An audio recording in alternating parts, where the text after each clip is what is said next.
now. Okay, thank you, Dustin. Good morning, everyone. This is a convening of the Central District Board of Health meeting for Friday, February 19th, 2021. It is 8:30 a.m. I will call the meeting to order. I'll introduce myself. I am presiding chair Betty Ann Nettleton, representing Elmore County, along with Representative Megan Blanksma. And I will go ahead and take a roll call, starting with Boise County. Ryan, Commissioner Sturm, are you there?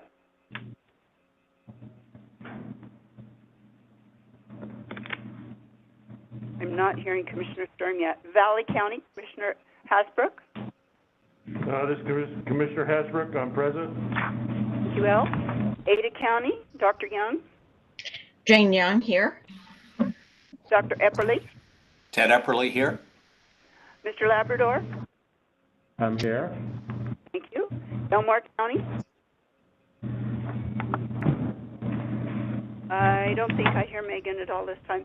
I'm going to take this opportunity to welcome our new board member appointed by the Ada County Commissioners, Mr. Raul Labrador. And Mr. Labrador, at this time I'm going to turn the floor over to you to tell us a little bit about yourself and your interest in public health. So the floor is yours. Thank you. I'm Raul Labrador. I'm a former member of Congress, former legislator. I'm a lawyer, and I work as a legislative assistant at the legislature with some clients, and I have always been interested in the issues that affect everyday Idahoans, and I'm excited to be here, and thank you for welcoming me. Okay, thank you so much. Director Duke, do we have any changes to the agenda? Madam Chair, no changes to the agenda today. Okay, proceeding on with action items under new business. This is concerning our minutes from our January 15th, 2021 board meeting. If there are no corrections or additions, I would ask for a motion to approve those minutes, please. Madam Chair, this is Elt. I'll make that motion. Okay, thank you, Al. Madam Chair, this is Jane. I'll second. Okay, thank you, Jane. Hearing no further discussion, I will call for a vote by county. Boise County, Commissioner Sturm. Don't hear right. Valley County, Commissioner Hasbrook. Commissioner Hasbrook, aye. Ada County, Dr. Young. Aye. Dr. Epperly. Ted Epperly, aye. Mr. Labrador. Aye. Elmore County. Okay. The motion does pass for approval of those minutes, and we will proceed on with Laurel McMahon's, our Support Services Division Administrator, to provide our 2021 financial report. So, Lauren, go ahead. Thank you, Madam Chairwoman. If I may, I just want to know, this is Representative Blanksma. I just joined the call. Oh, hi, Megan. Welcome. Hey, thanks. Okay, we will start with the FY 2021 revenue and expenditure report, which goes through January. And as a reminder, January is 58% of the year completed. So any of the percentages that you see above that are ahead of where we would expect to be this time of year. An overall summary is that page 1 shows our revenues are high at 74% of budget, and expenditures are on target or pretty close to it at 63% of budget. We'll go into a little more detail. The same as it has for the last several months, you'll see that both revenues and expenditures are impacted by COVID funding. And you can see this especially in the contract section under revenues, and then in variance from our original plan under personnel in the expenditures section. Looking at a little more detail in the revenue part of this chart, other revenue for support services is higher than expected due to Idaho Power rebates, some auction revenues, and auto sales. That's been the same for the last couple of months. Under community and environmental health, also seeing similar trends to what we've seen the last couple of months. Fees are higher than planned due to annual food inspection permit renewals. our contracts. That's where you see the huge impact of our COVID funding, much higher than initially planned. Our other revenues are high due to WICHC, the Millennium Fund, and the Citizens Review Panel funds, and that's been consistent over the last couple of months as well. Under Family and Clinic Services, our fees and contracts are pretty close to the planned amount. There's some variance. You'll see that our fees are lower than planned, and that's because of being able to offer less clinical services such as dental care. Our other revenue is high, and that includes our home visitation funding. And then our total revenue is still above target at 64%.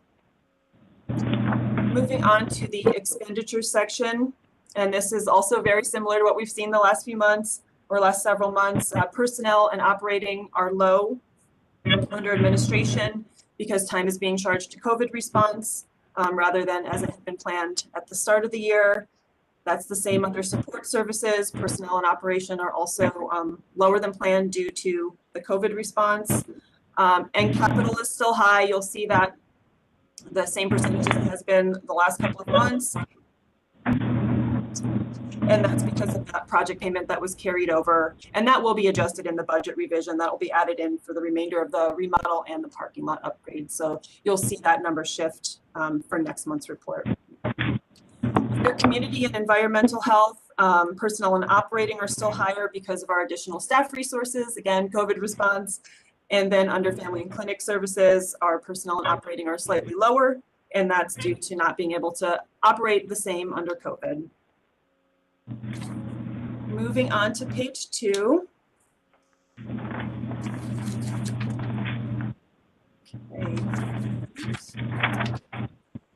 So both community environmental health and family and clinic services are continuing to generate fees at or above last year's comparison, with a few known exceptions. Under community environmental health, you can see that most fees have been consistent from last year to this year, with the exception of sewage disposals, which is over 90,000 above where it was at this point last year.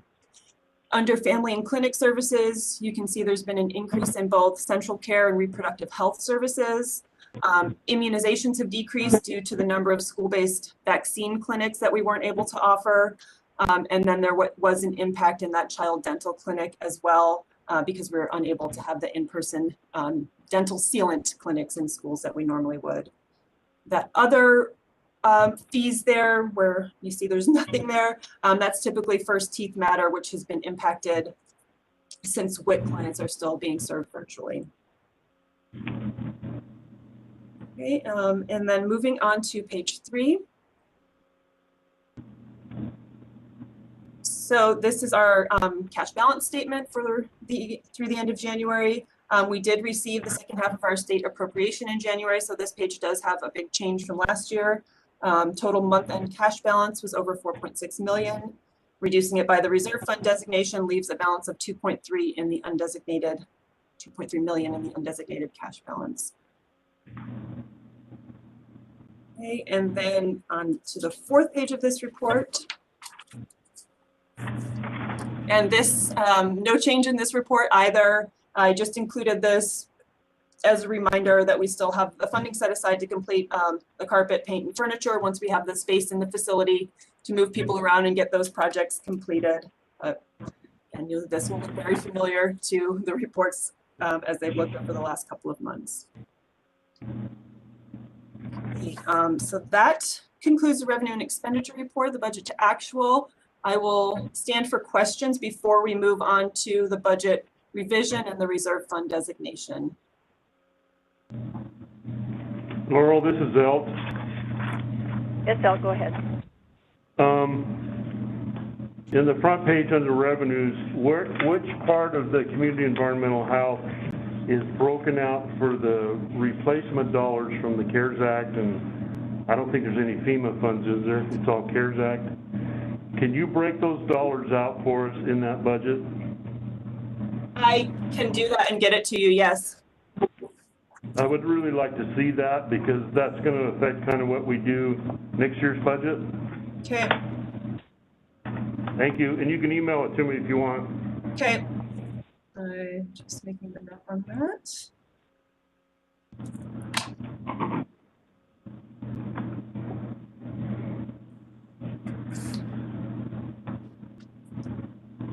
Okay, then we can move on to the budget revision.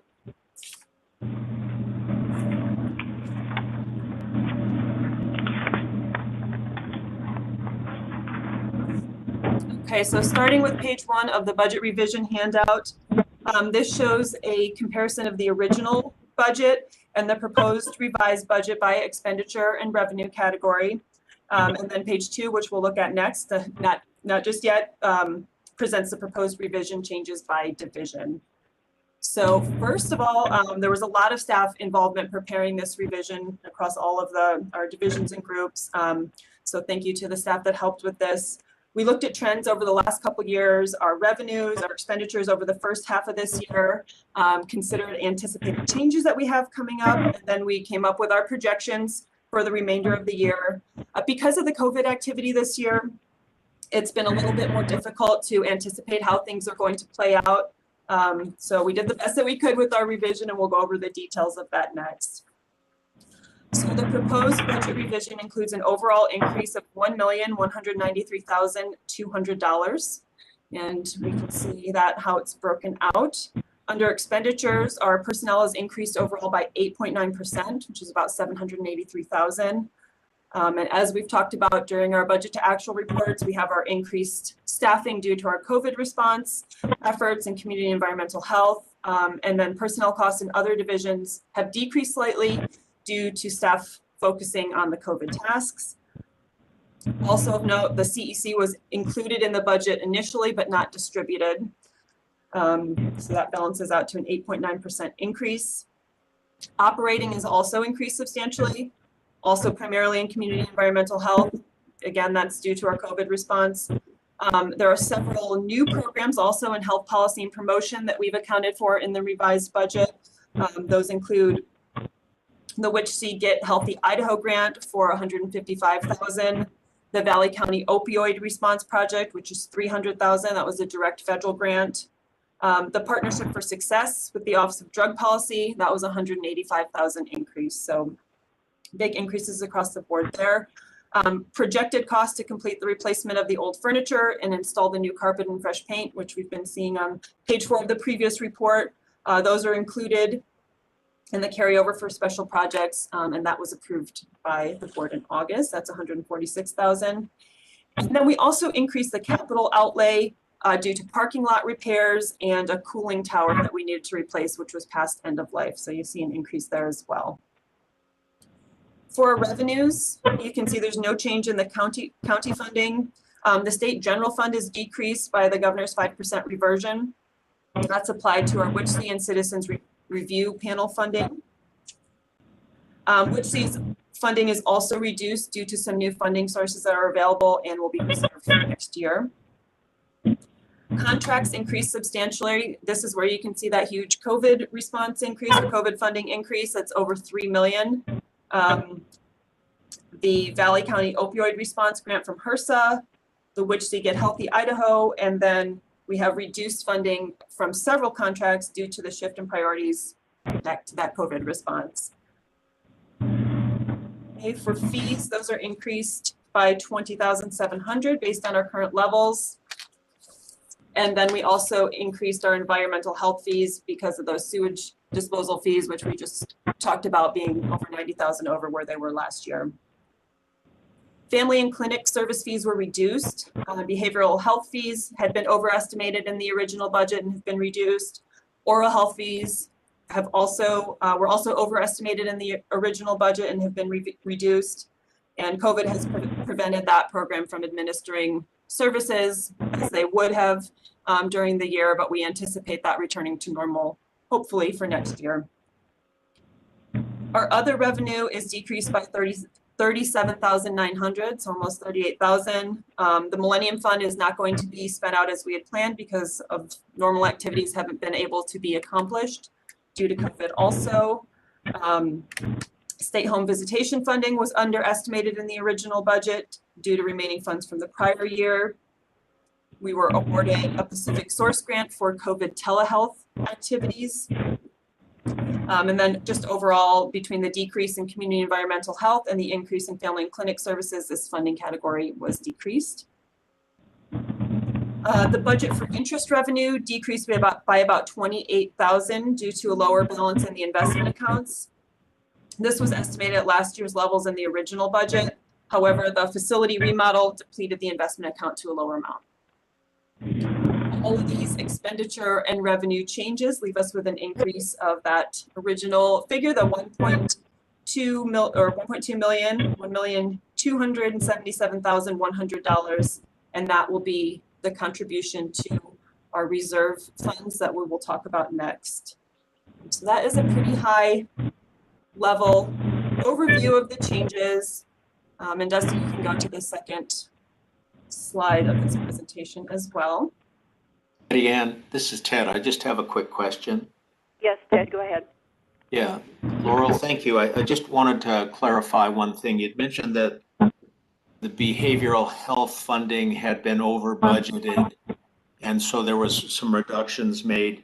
I'm just curious, how have our volumes been in regards to behavioral health visits, especially potentially with telehealth? Have we, if we're going to reduce that budget amount, have we had decreased requests for services from patients in behavioral health during the pandemic? I don't know what the patient request level has been. That's something I could check on with Chris and verify and get back to you. I just know that from the budgeting perspective, we saw less in the first half of the year, so we're planning to accommodate for that. And I know there were some issues with the Medicaid billing and the cycle with that as well, but I can find out specifically what the requests have been and how we're accommodating those if you would like. Okay, Laurel, that'll be helpful. And just as a quick follow-on, have we increased behavioral health services through telehealth during the pandemic? I will find that out and get it back to you. Thank you for asking. Okay. Madam Chair, this is Russ. Yes, Russ, go ahead. Dr. Eppley, I could answer that. So we've actually shifted most of our behavioral health visits over to telehealth, and that would include some of our family home visiting programs like infant and early childhood mental health, as well as the Parents as Teachers program. So our team back in March made that transition, and you all may recall Jamie Larson did a presentation on some of the technology she's using for the infant and early childhood mental health program, where they're using games and interactive tools to engage families. So I would say it's pretty much all done through video technology. I don't know if I'd exactly call it telehealth, but using the technology we're all using every day, GoToMeeting, WebEx, Zoom, etc. Madam Chair, this is El. Yes, El, go ahead. Russ, I have a question for you then. Because of all that, have we lost customers, especially as parents, as teachers? Madam Chair? Yes, Russ, go ahead. Yeah, Commissioner Hasbrook, we've actually done pretty well maintaining what we call like a caseload. So each Parents as Teachers home visitor would have 20 families assigned to them for visits throughout a month period of time. And I would say we really haven't, people drop off the program, but then we recruit new families onto the program. A lot of them will get referrals through like our WIC program or through like Dr. Epperly's family medicine residency. They would refer families to us, and then we get them enrolled. So I wouldn't say there's been, number one, there's not a dramatic decline, and number two, there hasn't been an excessive amount of turnover either. So I think the staff here has done a really good job engaging these families and just using technology versus driving to their home that we were doing prior to March. The reason why some dropped was because of the technology, or they lacked that technology?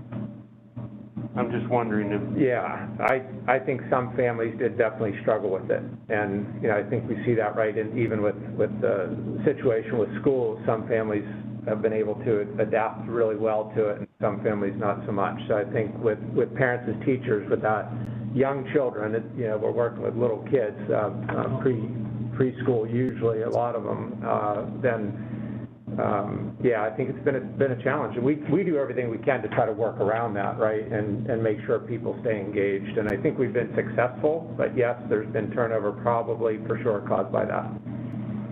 So I guess what I'm trying to say is the technology is great, it works if you can afford to have it. I mean, that's what we're running into with a lot of folks up there, is that they don't have a computer, so they can't get online and see the agendas or see the meeting minutes or whatever it is, because they just can't afford, or they don't want to be in the technology age, so. Right. Something to think about long term. Sure. Laurel, go ahead. Thank you, Madam Chair. Okay, we will move into the reserve fund designations then. Which is the next screen, Dustin, please.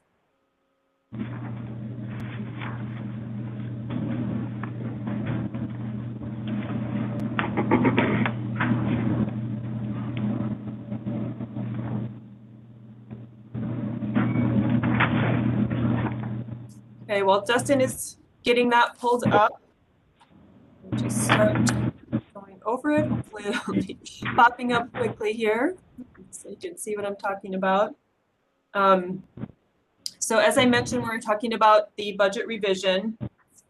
We have about 1.2 million that we're looking at putting into our reserve funds. So we'll talk a little bit more about how that breaks out. So this is based on our current financial position, the budget changes we just reviewed, and here is the proposal that we have overall to increase the personnel reserve fund by $36,000. As a reminder, the personnel reserve fund is used for the 27th pay period that occurs every 11 years. An increase of $36,000 in that reserve fund would put us 5/11ths of the way towards having that pay period funded.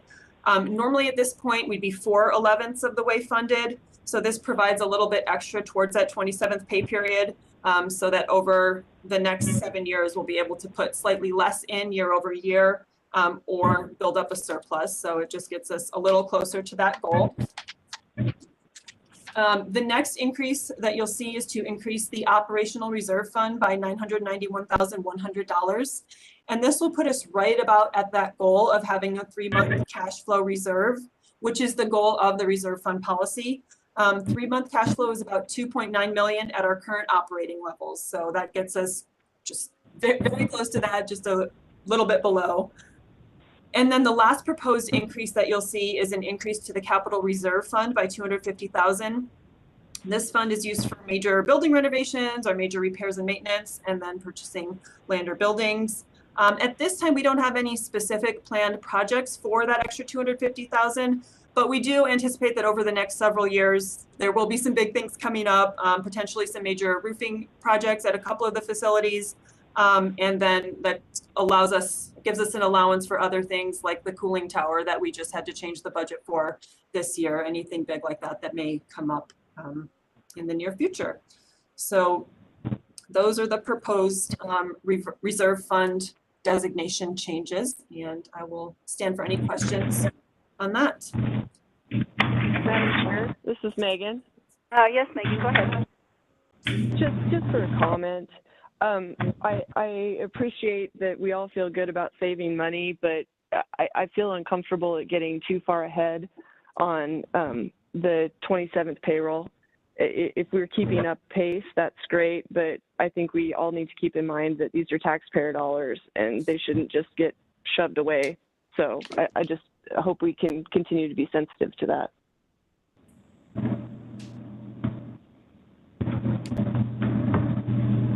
Thank you. Any other comments on that? Well, hearing none, Laurel, it's a great source of comfort to see that we're getting this operational reserve fund up potentially. We've been working on, this has been a goal for years. So far, we need to talk about a motion to the budget revision and the reserve fund designation. Do I have a motion for approval?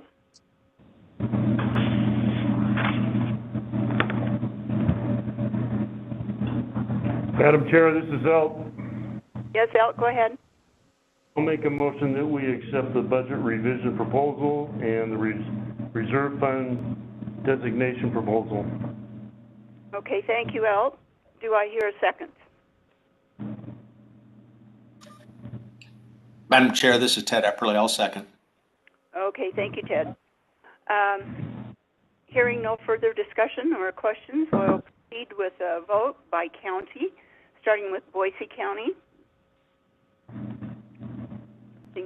Valley County, Commissioner Hasbrook, aye.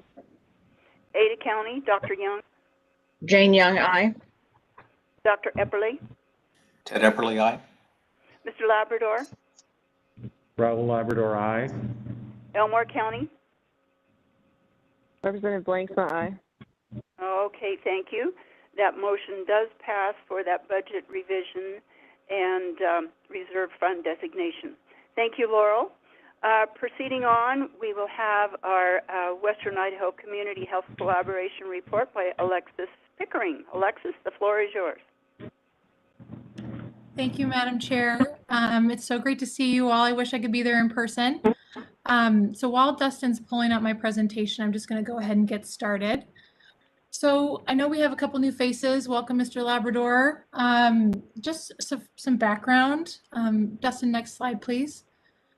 WICHC, which is we lovingly call the collaborative, that's the acronym for it, excuse me.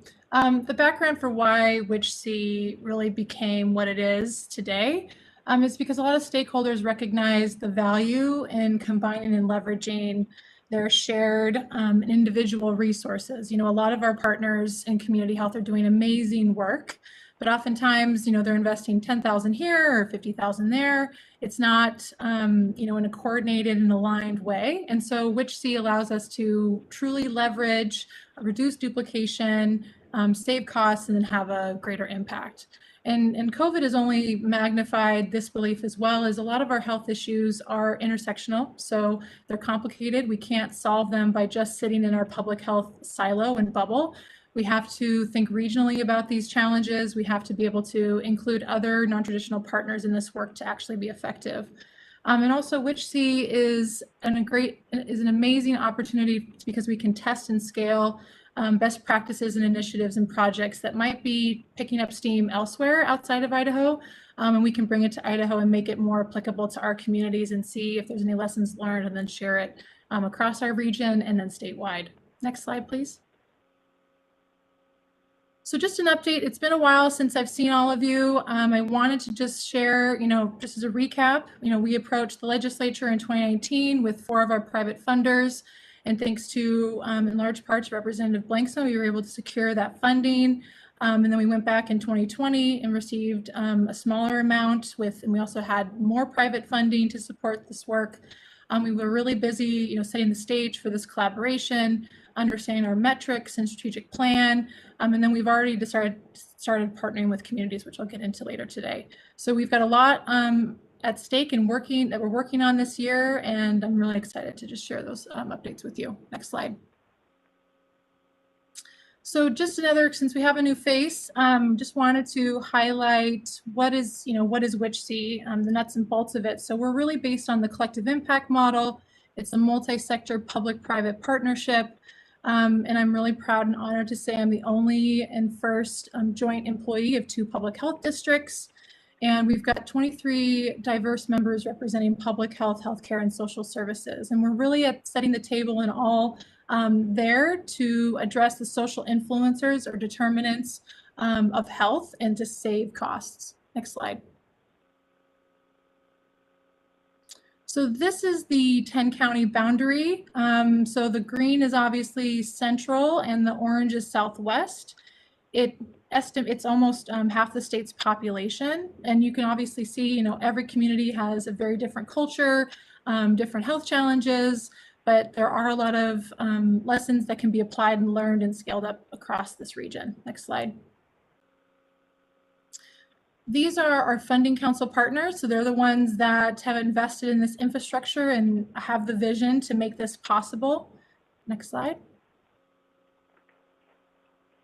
And just due to the fact that WICHC is the first of its kind in Idaho, and it's really cutting edge across the country, we've been really lucky to have funding to participate in mentorships across the country and to be able to share our model and what we're doing and also learn from others. So one of those mentorships was with how to share data across sectors. Another one was with Georgia Health Policy Center on learning how to do a wellness fund.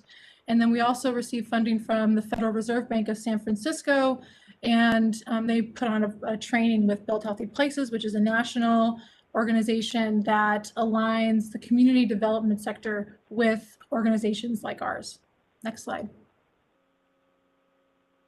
And then I'm really excited to share that we're diving into some really impactful and meaningful projects. WICHC really is about working with communities at the ground level. And so we went through a criteria, and Elmore and Gem counties rose to the top to partner with first and foremost. So I'll talk a little bit more about Elmore in the next slide, but those are the two counties that we're specifically working with. And then we're also engaging with research on how to do a collaborative regional community health needs assessment.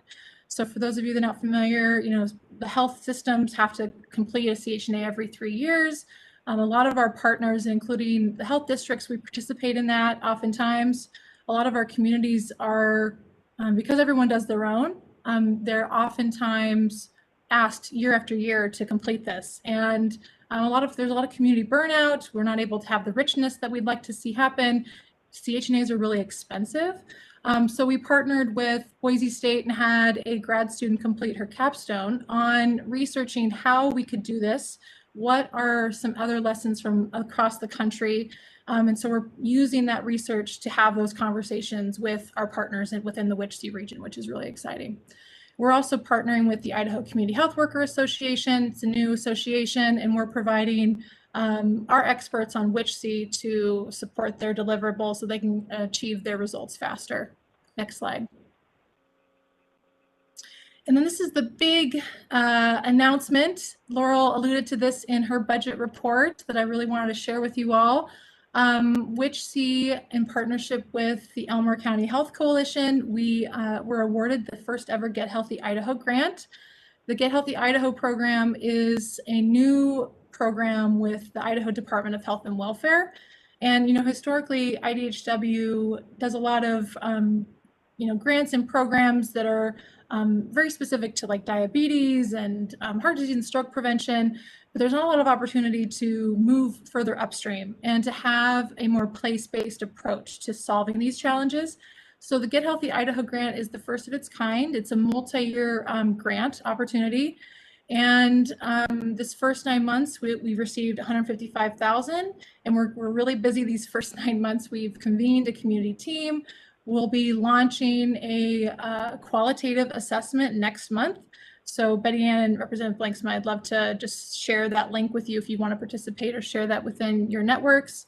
We'll be presenting the results in the summer and then getting to work. And then those next 2 to 4 years, that funding will be primarily just going to that action plan.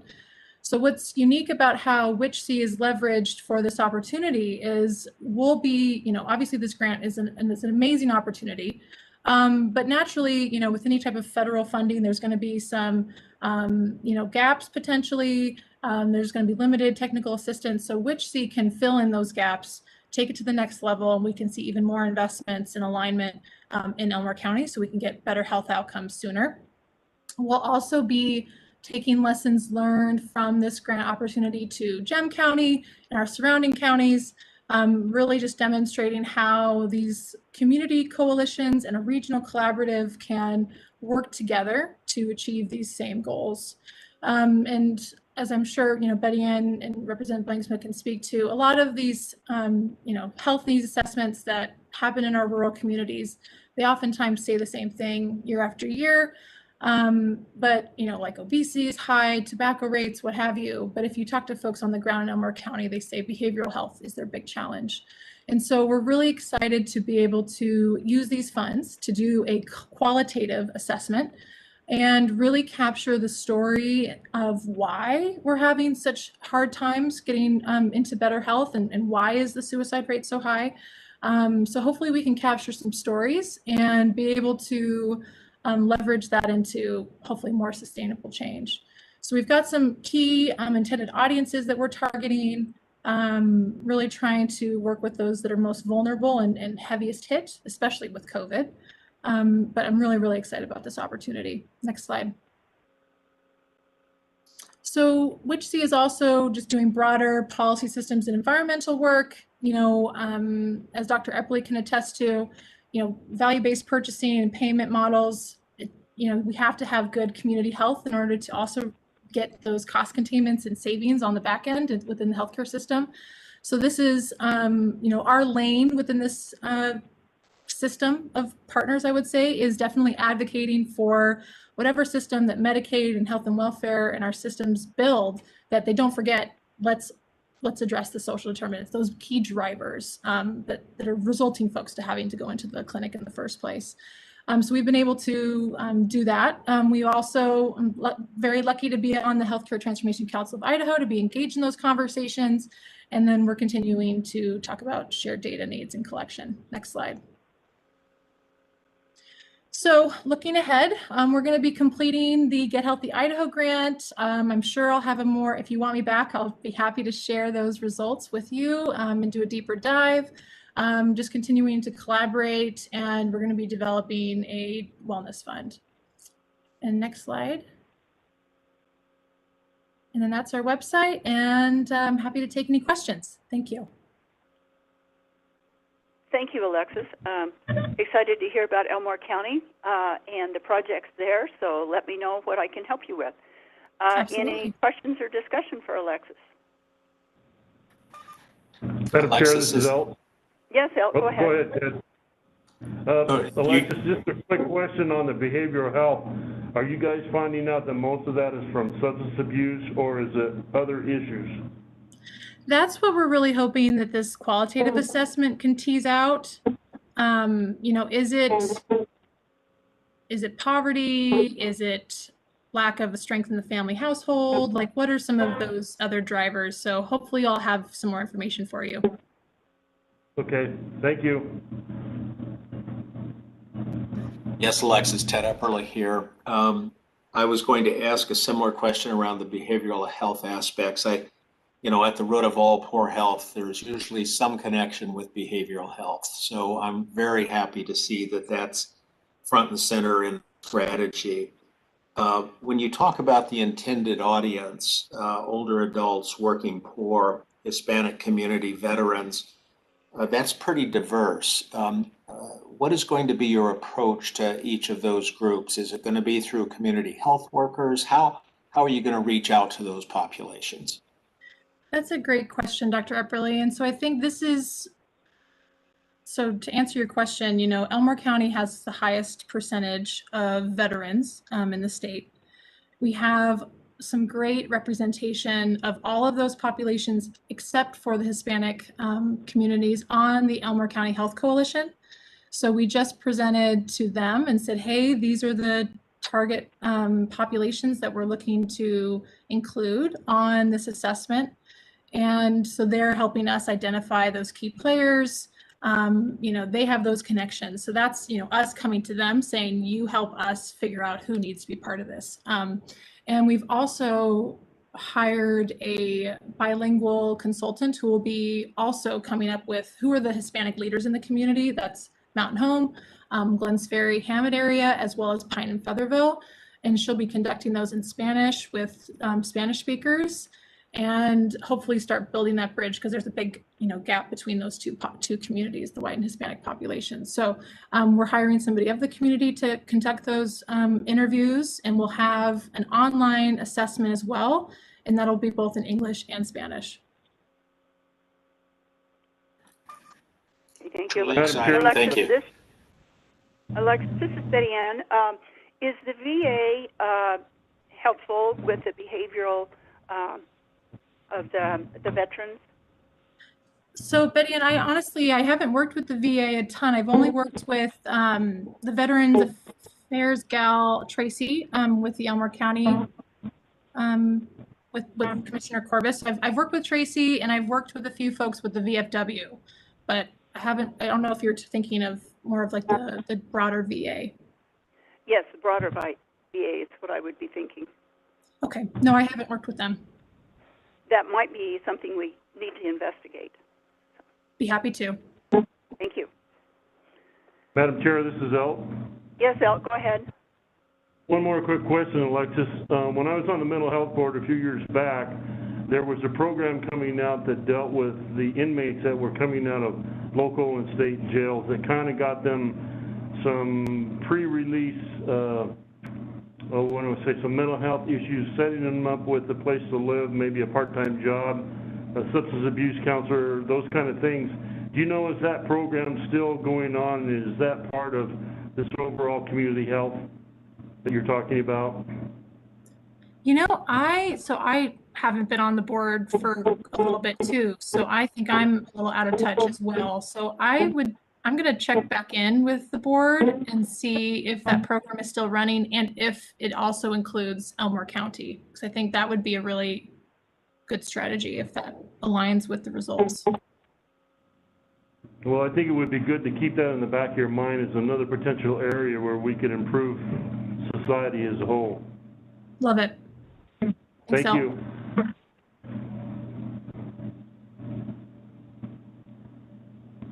Any further questions for Alexis?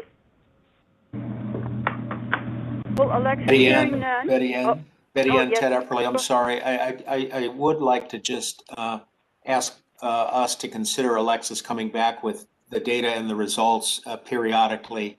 This is a first of its kind in the state, as Alexis is saying. This is a partnership across health districts for the good of all the citizens in the county. This is incredibly good work, and I'd love to just hear periodic updates on how we're doing. What have you learned? What are the next steps? How do we take it to the next level? All of that would be really, really useful. Thanks, Alexis.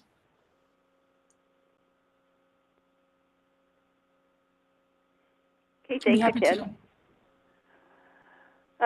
Thank you for your report, Alexis, and we will look forward to hearing from you in our future meetings. Proceeding on with, yes. Who's speaking, please? I just wanted to say thanks, Madam Chair. Oh, okay, thank you. All right. Proceeding on with our agenda, we're going to have an update on our Executive Council by Commissioner Hasbrook. El, go ahead. It's been kind of an interesting 2 or 3 weeks. I guess I don't know where to start. As you guys know, the Executive Council hired Mike Kane as our lobbyist, and he's been doing an awesome job of keeping us up to date on kind of what's coming down in the legislature. The first bill, and I'm sorry I don't remember the name, I think it was House Bill 51, but I'm not sure, was a bill that basically made any kind of mandates that came out of the health districts had to be approved by the county commissioners in their county. And I, along with Bill Lakey and Mike and somebody else was there, we helped Senator Vick kind of go through that bill and write it. We got support from Auto Association of Counties, and I'm not sure where it is in the process right now, but I think that's probably coming down the road. As a county commissioner, I don't have an issue with that. I think that would resolve a lot of the conflicts that we had this last year with folks that, you know, unelected officials are making these decisions, and this will put it squarely in elected officials' hands. So I think that was a good bill. The next item that's kind of concerning to me right now, we just found out about it about 3 or 4 days ago from Mike, is there's a bill, there's some discussion, I should say, about the state pulling all their funding for health districts. And there's a lot of questions that would be involved in something like that. I think it's something that the state's certainly looking at. If I remember right, I think the state funding for health districts is around $10 million. And in our case, I just figured out this morning it's about $2.5 million for District 4. So how would we replace those funds? Well, one of the ideas was for the legislation being written that would do away with the indigent issue with the counties. In other words, the counties wouldn't deal with indigent issues anymore. Those would go directly to the state. but we would still be able to levy for those dollars, and we could use those dollars to replace the state funding. There's a lot of questions to ask, such as, okay, then who handles cremations, indigent burials, indigent rent, indigent power bills? Do those go to the state? How that process is going to work? And then in some counties, I don't think they raise enough in indigent to make up that difference, depending on which district you're in. The other issue is a lot of our contracts that we have are with like the Department of Environmental Quality and State Department of Health and Welfare, like the septic program and the sewer permits. Would we still have to do those? And could we set our own fees? And how does all that process work when we don't really have the rule of law behind us?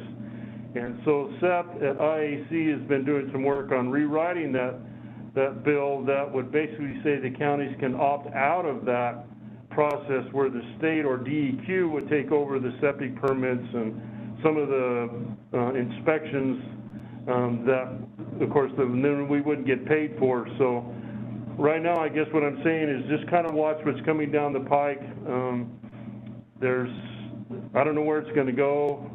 Nobody really does, but we're all watching it pretty close. I think they're going to have a hearing on this second bill here sometime next week, and I'm hoping I can make it down for some of those hearings, but that's really about all I have. Oh, well, you know how we always have an Idaho Association of Boards meetings in June. I think that's all going to be on Zoom this year. There won't be a conference or a meeting place, a convention, so to speak, because of the coronavirus. A few of us on the board felt like we were willing to meet back together again in person, but we took it to a vote, and everybody felt like they still wanted to keep the Zoom option open for IAB. So other than that, I think that's about all I have. If you have questions, well, I'll try and answer them, but I don't know everything. Hey, thank you, Eld. Well, that's a lot to consider. Floor is open for questions for Eld. And Madam Chair, this is Eld. Megan, if you can add anything to this or any updates, I would certainly accept your help. Eld, honestly, I dropped off the call, so I don't know that, and I just got back on. I don't know that I feel totally comfortable making comments. Okay. I have a question. This is Raul. Yes, actually, Raul, Megan, go ahead. Thank you, Madam Chair. Megan, Health has just talked about the state is looking to pull funding for the health districts, and I haven't heard anything like that at the legislature. Are you familiar with that issue? I do know about the VIC bill. You know, the number one issue that he talked about was the bill that's from Steve Vick, but I hadn't heard about the other one. Do you know anything about that? Okay, yes, and apologies. I keep getting kicked on and off and interrupted. That's all right. Yes, I do know about that. That's a proposal that's coming out of the governor's office to eliminate the funding for the health districts as a trade-off for Medicaid expansion for the counties. And that was a proposal that was brought last year as well. I think Representative Wood, Chairman Wood, was involved with that. That is something that I have walked away from, but that's the history of it as far as I know. Does that help answer the question? Yes, it does. And follow-up, Madam Chair? Yes, go ahead.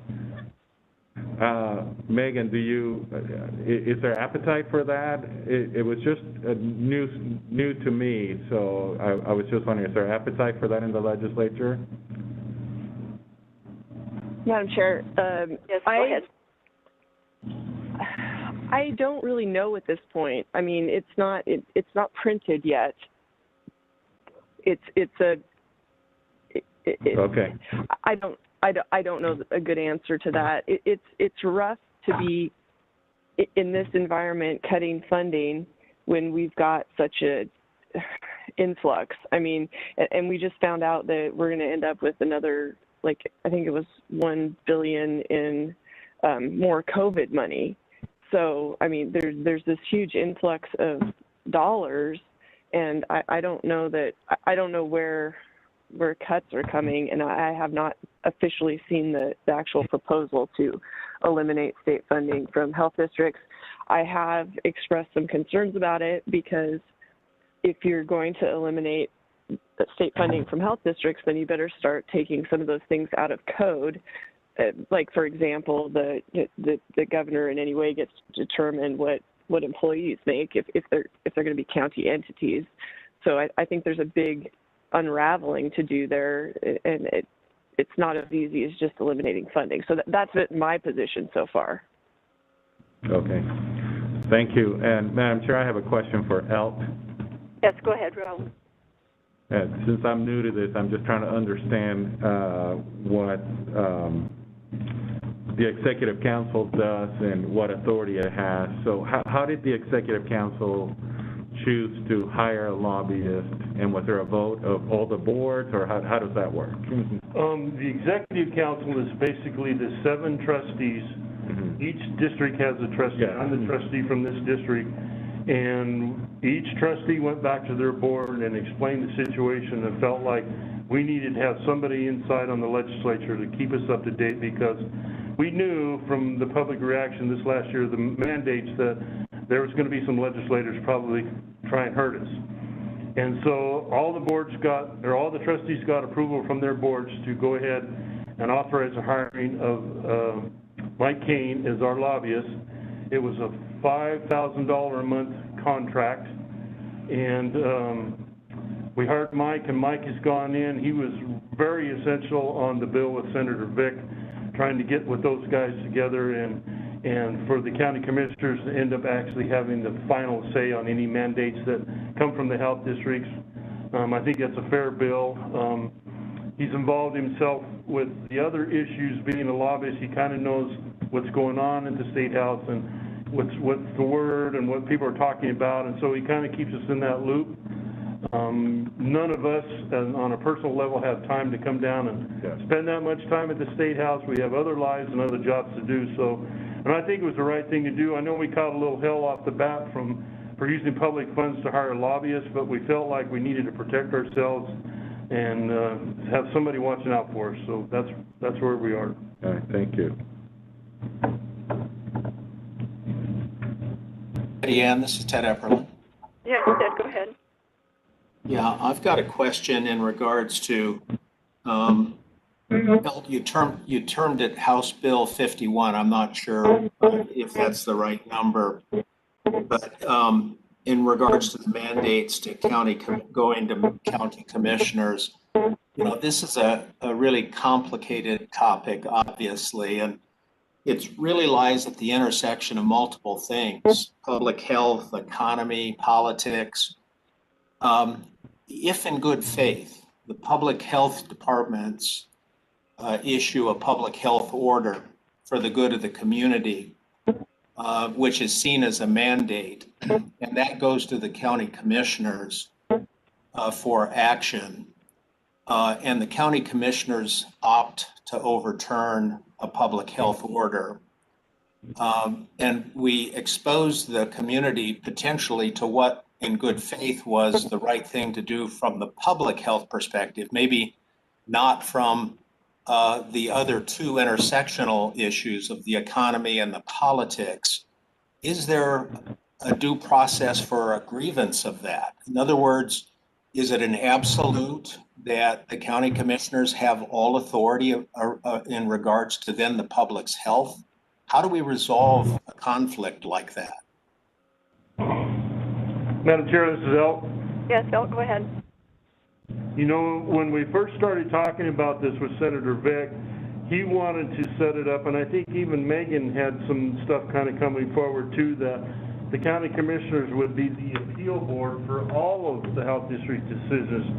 And I came out and said, there's no way I want to deal with someone who's appealing their septic permit or their pool permit that was denied. That should stay with the health districts. That's their function. But a mass mandate or any kind of mandate should be run through the county commissioners, and then if they decide they don't support it, then the folks in that county can say, okay, the next time around we're going to vote for new commissioners. Now in our case, in Valley County's case, we came to the health district, I think it was in August, I'm not sure exactly the date, and we asked for a mandate in Valley County because we had all of those visitors from this area coming up there to play every weekend, and we could see that we're gonna get a huge impact from that, and so we used that to our advantage, and I guess you might say we came to the district and asked for that mandate. There was a lot of talk, Ted, and you've heard it, and I've heard it the last year over, you know, there's unelected officials making these decisions. And it really wasn't true because those folks were appointed by that county commission. If folks didn't like what they were doing, they should have gone to those commissioners and said, you need to get those people off, we want someone else. And I don't know if people understood that process. I don't think they did. But in the end, it was the county commissioners that decide who serves on that board. So they were held politically responsible for their decisions on who serves on that board. To me, it was kind of a negotiation with Senator Vick and the fact that I didn't want to have people lining up in front of a county commissioner meeting every Monday, in our case, saying, I want to appeal my septic permit, or I want to appeal the decision of the health district. We did not want that, and so we had to give a little, and he gave a little, and we ended up just talking about mandates only. And I don't know how it's going to work. I agree with you that, you know, all we can do and all we've really done is we've kind of advised people that this is the best thing to do. And there were some folks, as you know, that didn't follow us. Some of the bars and some of the other bigger organizations didn't follow what we were doing. And so we kind of had to play a little hardball with those folks, but I think it worked. And as I keep saying, this was new to everybody. Nobody has ever gone through a pandemic before, so this was our only option, and I think it was the right way to go. And I'm sorry, I can't remember the bill number. I don't think it was 50 or 51. I can try and find that and get it to you, though, Ted. Thanks, Al, for the explanation. Madam Chair? Yes, Megan, go ahead. Yeah, just for a point of clarification, Senator Vick's bill would be a 10-something. It wouldn't be a two-digit bill, and I don't know what it is. So just clarifying. Okay, thank you, Megan. Russ, go ahead. Madam Chair, this is Raul. Oh, I'm sorry. I thought it was Russ. Go ahead. That's okay. That's okay.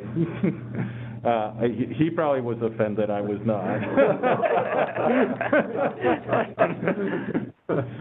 So just to clarify on the bill, the way I understand it, it's not that the health districts are going to issue orders, they're going to issue recommendations, and that goes to the county commission. Is that correct? I haven't looked at the language, but is that correct? Anything that would be considered a mandate. Mm-hmm. In other words, if they decide that they want to declare Cascade Reservoir as, you know, an algae bloom and not to recommend swimming, those kind of things I think would have to go through the county commissioners. But it wouldn't be the central health district, the district health, the health districts actually ordering anymore. It would be a recommendation. I'm just absolutely correct. That's the way I look at it. Yeah. Is that how you feel? Yeah, I don't. I haven't actually looked at the latest version of it, but that was the idea. I don't know if it's the health district makes a recommendation or the health district issues the order and then it's appealable to the county. That was my understanding, is if this board issued an order for Valley County, residents of Valley County then would come to you and your fellow commissioners asking for that to be reversed. Right. And then those elected officials are held responsible on the next election. And I personally think that's a good thing. I think that's the way it should be, and I believe that it's the elected officials who should. If you're going to be dealing with people's rights, it should be an elected official who does that, who can be held responsible for it. But I appreciate the work that you've done on that bill. Well, and honestly, most of the county commissioners that I know of, not all of them, but most of them, are there to do the job. They're not there to get reelected. Exactly. Because we deal with so many hot topics that'll soon swamp you. Yeah. And I think it's Senate Bill 1060, Ted, if you need the number.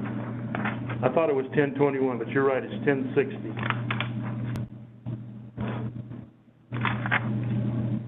And that's all I have, Betty Ann. Madam Chair? Yes, go ahead. My understanding actually of the VIC bill is that it requires, if I remember, and if it's the same version, and I haven't had a chance to look it up because my phone will hang up if I try to look it up, but my understanding is that it requires a review. So it doesn't change the district's ability to do, for example, orders of isolation, because that comes from a different section of code. That's actually a section of code that flows down through the Director of Health and Welfare. And so the ability to issue order of isolation, and that's the section of code that's been used for the current orders that are in place in Ada County, that ability doesn't change. But from what I understand from Senator Vick's bill, without having it in front of me, it requires those kind of orders to be reviewed by the appropriate county commission within, I believe, a certain set of days. So it's required to review those orders. That's the process that I understand it. Madam Chair, Russ. Yes, Russ, go ahead. Yeah, so Representative Blanksma is correct. I just pulled up some notes on it. So the review will take place within 7 days. Thank you for that clarification. Okay, thank you. Any further questions or discussion points for ELT? Well, thank you, ELT. And hearing none, we will proceed with Natalie Bodine, report on our vaccine status and distribution update. So Natalie, the floor is yours. Thank you, Madam Chair, and good morning to the board, and thank you for allowing some time for me to provide an update on Central District Health, our current vaccine planning and distribution activities. Next slide, please. So I'd first just like to do a little bit of a review. I did provide some of this information at a previous Board of Health meeting, but wanted to provide a quick review on our current strategy and how vaccine prioritization and distribution happens and how that affects our current strategy and our strategy moving forward. So Central District Health does follow Idaho's vaccine prioritization and distribution timeline. And that timeline is developed through the recommendations of the Governor's Idaho's COVID Vaccine Advisory Committee, or CVAC, that makes recommendations and follows guidance from the Advisory Committee on Immunization Practices from CDC on prioritization and sub-prioritization of certain populations. And then giving that recommendation and that guidance, the governor makes that final decision, and then the Idaho vaccine prioritization and distribution timeline is approved. So that is the timeline that Central District Health has followed and continues to follow, as well as our vaccinating providers. So the number one goal for Central District Health is to partner and support with our healthcare providers in our jurisdiction who have that current capability to receive, store, and administer vaccine. And healthcare providers that wanted to do this needed to sign up and be approved through the Idaho Immunization Program as a COVID vaccine provider. So we are partnering and supporting those approved COVID vaccine providers. Next slide, please. So here's a current look. I just looked at these numbers this morning. These are our current enrolled providers. So these are those providers in our jurisdiction that have applied and been approved by the Idaho Immunization Program as a COVID vaccine provider. We currently have 123 enrolled provider locations that have been approved, and we have 12 provider locations that are sitting in pending status. So one thing with this number is that this can include a provider that maybe has multiple locations across the jurisdiction. So that number is reflected in the 123. So for example, Albertsons Save-On Pharmacies has 20 enrolled provider locations that they're able to receive, store, and administer vaccine just in our jurisdiction. And we have other many providers like Primary Health, St. Luke's Health System, St. Alphonsus Health System, and others that have multiple locations approved as well. So that does provide good capacity across our jurisdiction to provide that vaccine. And I do want to say that we are updating and keeping a list of our current vaccinating providers that receive a current allocation of doses from CDH, and that is listed at cdh.idaho.gov. And that is updated regularly as we are able to bring on more providers and provide and allocate that COVID vaccine to. Next slide, please.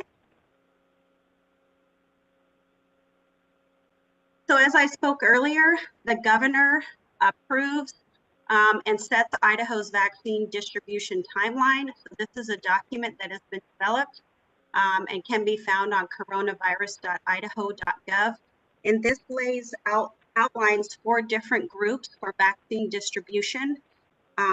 So group 1, of course, we started our vaccinating efforts in the middle of December with group 1, and that still continues today. We are still seeing some groups and subgroups within group 1 that maybe now have changed their mind about getting a vaccine or are still seeking to be connected with a provider. So group 1 included healthcare personnel, those frontline healthcare personnel, and long-term care facilities. Group 2, which is the group that we are most active in vaccinating at this time. So there's 3 different subgroups within group 2, and I'll speak to a little bit more detail on the next slide.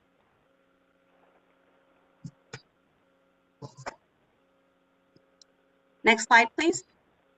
Thank you, Dustin.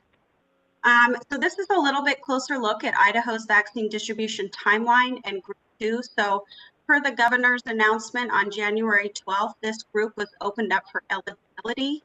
And there, like I said, there are 3 subgroups within group 2. So group 2.1, which is in that first shaded box between now and January 31st, this group opened up eligibility. So this included our first responders, which included our law enforcement officers and dispatchers, included our pre-K through 12 grade school teachers and staff. And this is other than medical, because our school nurses and other frontline medical personnel within our schools had the opportunity to get vaccinated and were eligible in group 1. So this is our school teachers and staff. This is our daycare staff, and then correctional and detention facility staff. And it shows that between now and January 31st, but of course we are continuing to connect those subgroups with vaccinating providers in our jurisdiction. And then per the governor's announcement as well, on February 1st, group 2.2 opened up for eligibility, and this included those 65 years and older, which is a large group, a very motivated group. So I will walk through a little bit later on what we are doing as more people become eligible and our limited vaccine supply remains the same, on what we're doing to try to connect people to vaccinating providers that are open for eligibility. And then again, at the very end, subgroup 2.3, we do not know when the governor will open up this group eligibility, but again, a very large subgroup for our jurisdiction, which will include food and agriculture workers, the National Guard, if not earlier, manufacturing, public transit, and of course, the U.S. service workers. Next slide, please. So what is our current vaccine distribution plan? Like I had stated earlier, our main focus and goal right now is to partner and support those healthcare providers that have that current capability to receive, store, and administer vaccines and have been approved through the immunization program as a COVID provider. So how does it work as far as vaccine allocation? So Central District Health receives a weekly number of vaccine doses by type. So we are told how many doses of Pfizer we will get for the week and how many doses of Moderna we will get for the week, that we are then able to allocate to our approved vaccine providers across our 4-county jurisdiction. And again, this is currently done on a weekly basis. So we typically get those numbers Wednesday night, early Thursday morning, and then we have an internal allocation work group that takes a look at our dose allocation and current vaccinating providers and sets up a weekly allocation plan that is then sent to the Idaho Immunization Program, who then places the order for vaccine. And those orders for vaccine in Central District Health may be a little bit different than other districts across the state. We do not have any vaccine that is shipped directly to Central District Health that we then redistribute to providers. We really felt that it was important and most efficient to have that vaccine direct shipped from the manufacturer to the healthcare provider so that they can get those shots in arms as quickly as possible. We did not want to have that vaccine make an extra stop at our location, and that has worked very well for us, and we'll continue to do that moving forward. And then, of course, again, just want to state that our vaccinating providers also follow, and we work with them closely to clarify any questions that they may have, but they are also following Idaho's vaccine distribution timeline and vaccinating within our current priority groups that open eligibility. Next slide.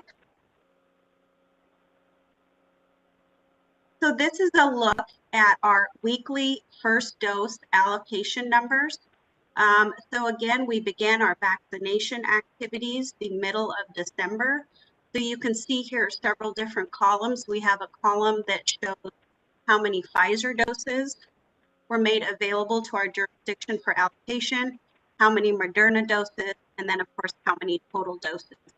And then on the far right, what particular priority group are we focused on or working within? And you can see the progression throughout the week that's continued to move through those different priority groups.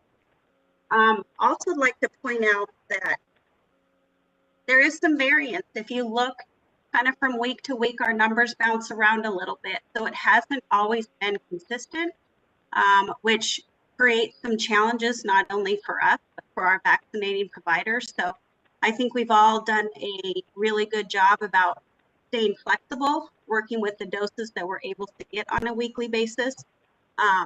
But it has provided some challenges with scheduling when you're not sure and don't have a consistent number that you're working with. There is an asterisk. I just wanted to explain some of the numbers in between week 10 and week 11. So the Pfizer vaccine is a 5-dose vial, what it originally started out as. And one tray of Pfizer had a total of 975 doses. So you can see through here, week 2, we received 1 tray of Pfizer doses, and that 1 tray needs to be direct shipped in its whole. You do not want to break that tray up. But consistently over the weeks, providers were able to get additional doses out of each vial. Consistently, instead of 5 doses per vial, they were getting 6 doses per vial, and sometimes even 7. So just this week, CDC made it official that they were now going to be counting Pfizer vials as a 6-dose vial. So those week 11 numbers, you can see it looks like we had a pretty big jump, but some of that is due to now a Pfizer tray being counted as 1,170 doses as opposed to 975. And then we did also receive an additional tray. We received 4 trays of Pfizer doses for this week. So that does account for that, that spike that you see there. And then, as I spoke on an earlier slide, we are currently working through groups 2.1 and 2.2, which is the 65 plus group, which is a very large and motivated sub. And as you can see from the chart here in our weekly dose allocation number, our demand continues to far outweigh our supply. We have a lot of people that are seeking vaccine, and we do not have enough to go around. So I just wanted to share, and I don't have a slide for this, a little bit of what Central District Health is doing to assist those in our communities who are currently eligible, including those very large and motivated group of 65 plus that are having some challenges in trying to schedule an appointment and compete against everyone else in those open eligibility groups. So we do have our emergency call center, which is open Monday through Friday from 8:30 to 4:30. We have a number of call center operators that are able to provide assistance, updates, and help answer questions and guide people to providers in our community and to information that is listed on our webpage. So we also provide weekly vaccine information subscriber updates via email, and this currently is a list of about 6,000 people. So again, just another avenue that we're trying to get information out there and support our communities and getting connected. We're also working with our community partners to help message specifically channels that our seniors can use, working specifically with organizations like Meals on Wheels. We're putting a plan in place to reach those homebound individuals who qualify for vaccine and for those that may have a transportation barrier. We also have liaison team members that work with our more rural communities on at least a weekly basis, if not more. And they are also providing updates and information and access regarding vaccine status and availability. We are participating in different community information panels that target different subgroups, including our seniors. For example, our Caregiver Alliance panel, and then upcoming the Meridian Library Vaccine panel that I'll also be presenting on next. And of course, our social media channels. We do know that social media is a huge avenue for communication for everyone in our jurisdiction, and that we do know that many seniors are in fact on social media. So we do message to the general community, and also, asking those that if they know of someone in their community that, or in their family or in their neighborhood that may need some assistance to access information or to help set up an appointment, to please reach out and help. So those are just a few things that we're doing, but wanted to mention that. We have an amazing public information team that if you have any ideas on more that we could be doing around public information assistance, I know that they would be happy to hear. Next slide, please. So I wanted to provide just a quick update on a couple of federal programs with our pharmacies. So the first was the National Pharmacy Partnership Program. So this was a program between the federal government and CVS and Walgreens, and the focus was really on vaccinating long-term care facility staff and residents. So these doses were, taken, the state supplied out of our allocation doses for this partnership program, so that CVS and Walgreens could go in and vaccinate on-site long-term care facilities that had signed up with them.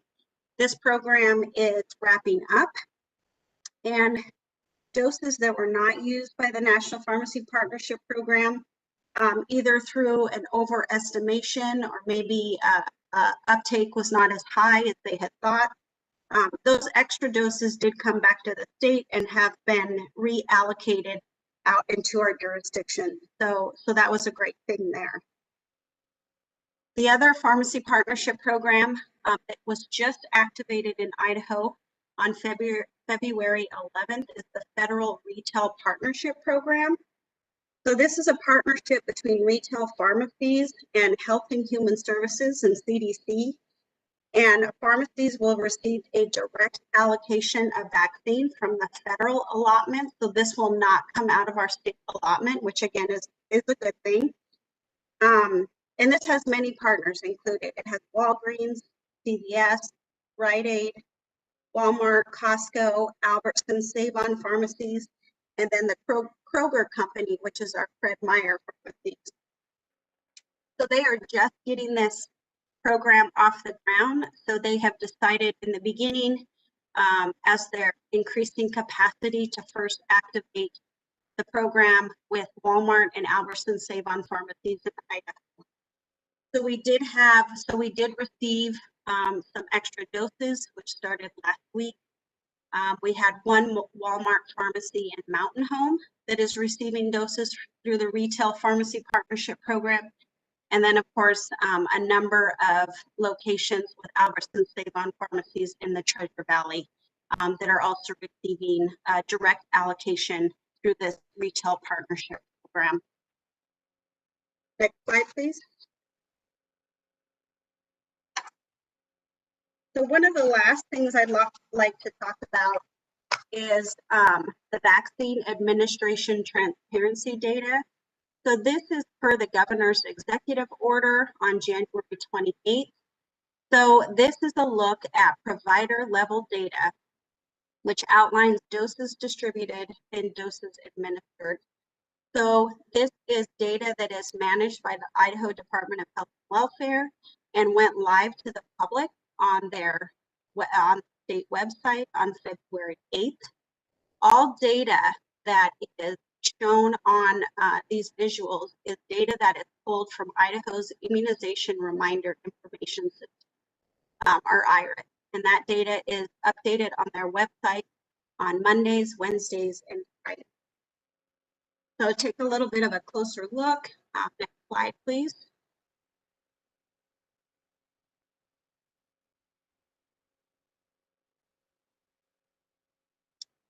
Thank you, Dustin. So these are two different visuals that you will find on the vaccine administration transparency data. So you will see a map on the left, again, by health district region. So we are the central region there in blue. Again, so this is data that is coming out of our IRIS system. So vaccinating providers have 72 hours to report in IRIS after a dose has been given. And then you can click on a particular region, and then you will pull up the visual that you will see on your right. And the visual on the right shows specifically our Central District Health region and has a list of provider names that are currently vaccinating, receiving allocation, and vaccinating on your left. So just wanted to explain a few nuances and maybe complexities with this data to keep in mind when looking at it, is that this data does include both first and second doses as distributed doses. It does not just include first doses, it also includes second doses. And again, providers have 72 hours to report in IRIS after that dose has been given. So there is a little bit of I wouldn't call it a lag time, but there is some time between a dose given and a dose reported in IRIS. And it's also important to note that with those second doses, they cannot be given until at least 21 days after the first dose. And second dose shipments typically arrive automatically to our vaccinating providers about a week and a half prior to that second dose administration. So you will see that they may have second dose inventory that they are holding because it is not yet ready to provide for that second dose administration. So wanted to point that out as well. And then lastly, Madam Chair, this is Megan. Yes, yes, Megan, go ahead. May I interrupt for a question, please? Yes. The IRIS reporting, that continues to be voluntary, right? People aren't just being reported. I have concerns. It's supposed to be a voluntary reporting system, or is it reported blind, so you're not attaching a name to the dose? Can you explain that to me? Madam Chair, this is Natalie. Yes, Natalie, go ahead. Yeah, Representative Blanksma, I don't know the full answer to that. IRIS is a voluntary system, but with COVID vaccinations, I do know that there is a requirement on approved enrolled providers to input that administration data into IRIS. Okay, Madam Chair, for follow-up. Yes, go ahead, Megan. Yeah, thank you. I appreciate that, but if you can find the answer for me to make sure that people who do not want to be reported into IRIS are not being reported into IRIS, I would appreciate it. Or if you'd prefer, I guess I can go to Department of Health and Welfare, whatever's easier for you. Madam Chair, this is Natalie. Representative Blanks, I can try to find the answer to that, and I will get back to you with that. Thank you so much. I appreciate it. Yep. Go ahead, Natalie. Thank you, Madam Chair. So just the last point on this transparency data is that in looking at the numbers and doses administered and doses distributed, this data does not determine vaccine availability. Again, with those second doses may be showing and look like they're sitting there as inventory. But again, they may have already been scheduled for second dose clinic or for potentially some high throughput weekend clinic. So in looking at some of these numbers, sorry, this is really small, but even looking at Central District Health, which we are the second provider up from the bottom, it looks like we are sitting at 55%, that we actually have 100 doses that are sitting in inventory. But we have actually started our second dose administration clinic this week, so that number will change drastically. But we received those second dose inventory about a week and a half ago, so we have obviously been holding that until it was time to administer. Next slide, please. And just to wrap up, just some summary information. Of course, wanted to provide some information and some different websites for Central District Health and the State of Idaho vaccine information page.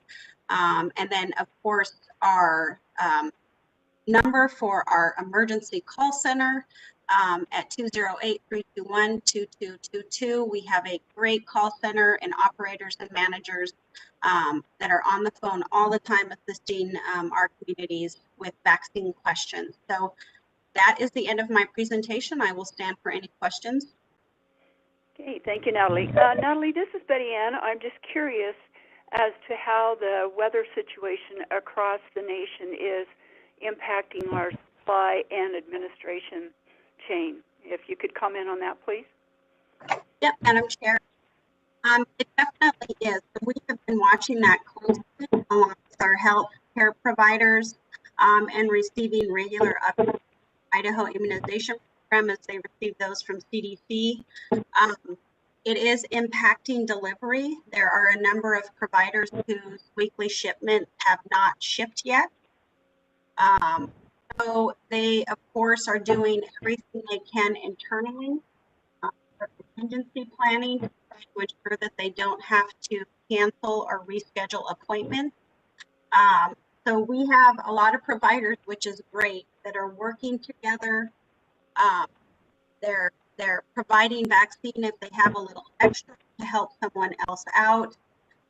So they're all working together to try to ensure that they're still able to hold those clinics, but it is having some impact. And there will probably be some adjusting that will need to happen, but we'll continue to follow that. Okay, thank you. Questions? Madam Chair, this is up. Yes, Al, go ahead. Natalie, a couple of questions. First of all, because there are so many folks in the 65 and older group that haven't been vaccinated yet, how do you determine whether or not they get their first shot versus someone who's coming in for their second shot? Is there a time frame that they have to have that second shot, or is it just whoever walks in the door? Yeah, Madam Chair, this is Natalie. Yes, Natalie, go ahead. Yeah, so those second dose administrations is kind of an automatic. So The weekly allocation numbers that we provide to our healthcare providers are first dose.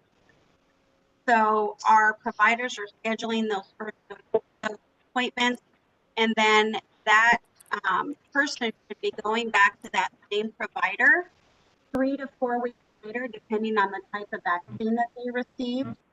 Moderna, it's at 28 days. Pfizer is at 21 days. So they should be going back to that second provider who has received an automatic shipment of second doses. So if you're getting a first dose, there will automatically be a second dose ready for you with that provider. They will receive that for you. Madam Chair, follow-up? Yes, go ahead, El. So then, Natalie, then those second doses, are they being counted with the first doses, or is that like a whole separate category? Madam Chair, this is Natalie.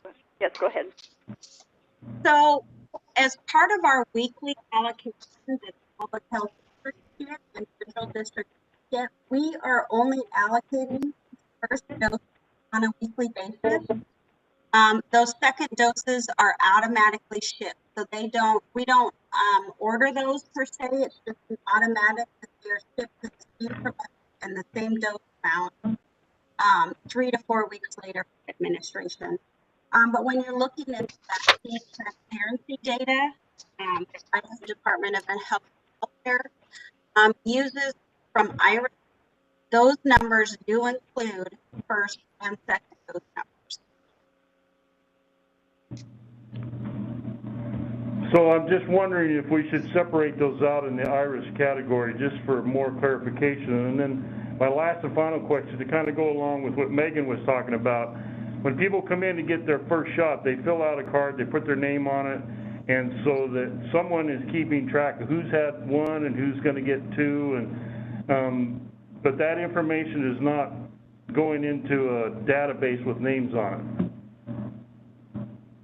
Madam Chair, this is Natalie. Yes, Natalie, go ahead. Yeah, it does. So, and I can speak to how we do it at Central District Health. When we schedule our first dose, we get our card, and then we actually schedule our second dose at that time. So each vaccinating provider, through their scheduling and management systems, are keeping track of those first and second dose appointments for those individuals.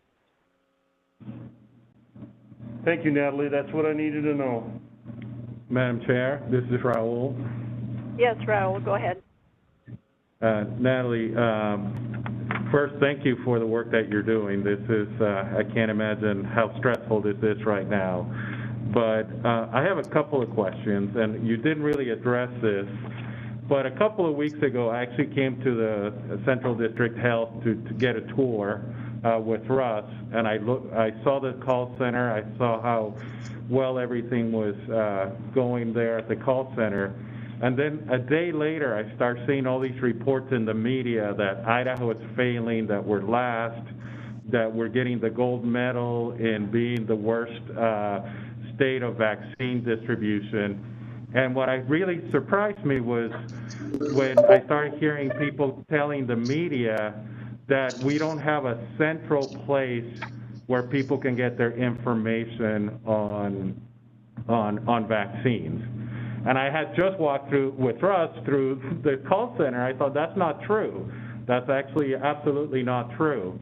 So can you please address that a little bit? Because I'm a little bit confused, and I think the media might be a little bit confused. Are we really last in the United States? Are we getting a gold medal for our vaccine for failing in our vaccine distribution, or are we doing a little bit better than that? Madam Chair, this is Natalie. Yes, Natalie, go ahead. Yeah, so we initially, those reports did show Idaho towards the very bottom as far as vaccine distribution and administration. I'm happy to say we are not last. We have been climbing in those ranks significantly, and really believe it was due to reporting. I think our reporting has caught up, and that administration, looking at doses administered, doses delivered, I think our data has been cleaned up there. So we are definitely not last. And thank you for, bringing up our great call center. We have worked hard, really since the beginning of the pandemic. Our call center has been activated and running full time since March. And of course, that has shifted over the last several weeks with a lot of questions around vaccines. So we do have a central point with our website.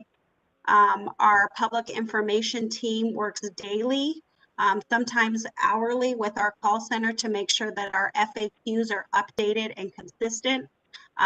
Sometimes with the many changes that happen with CVAC and at the state level.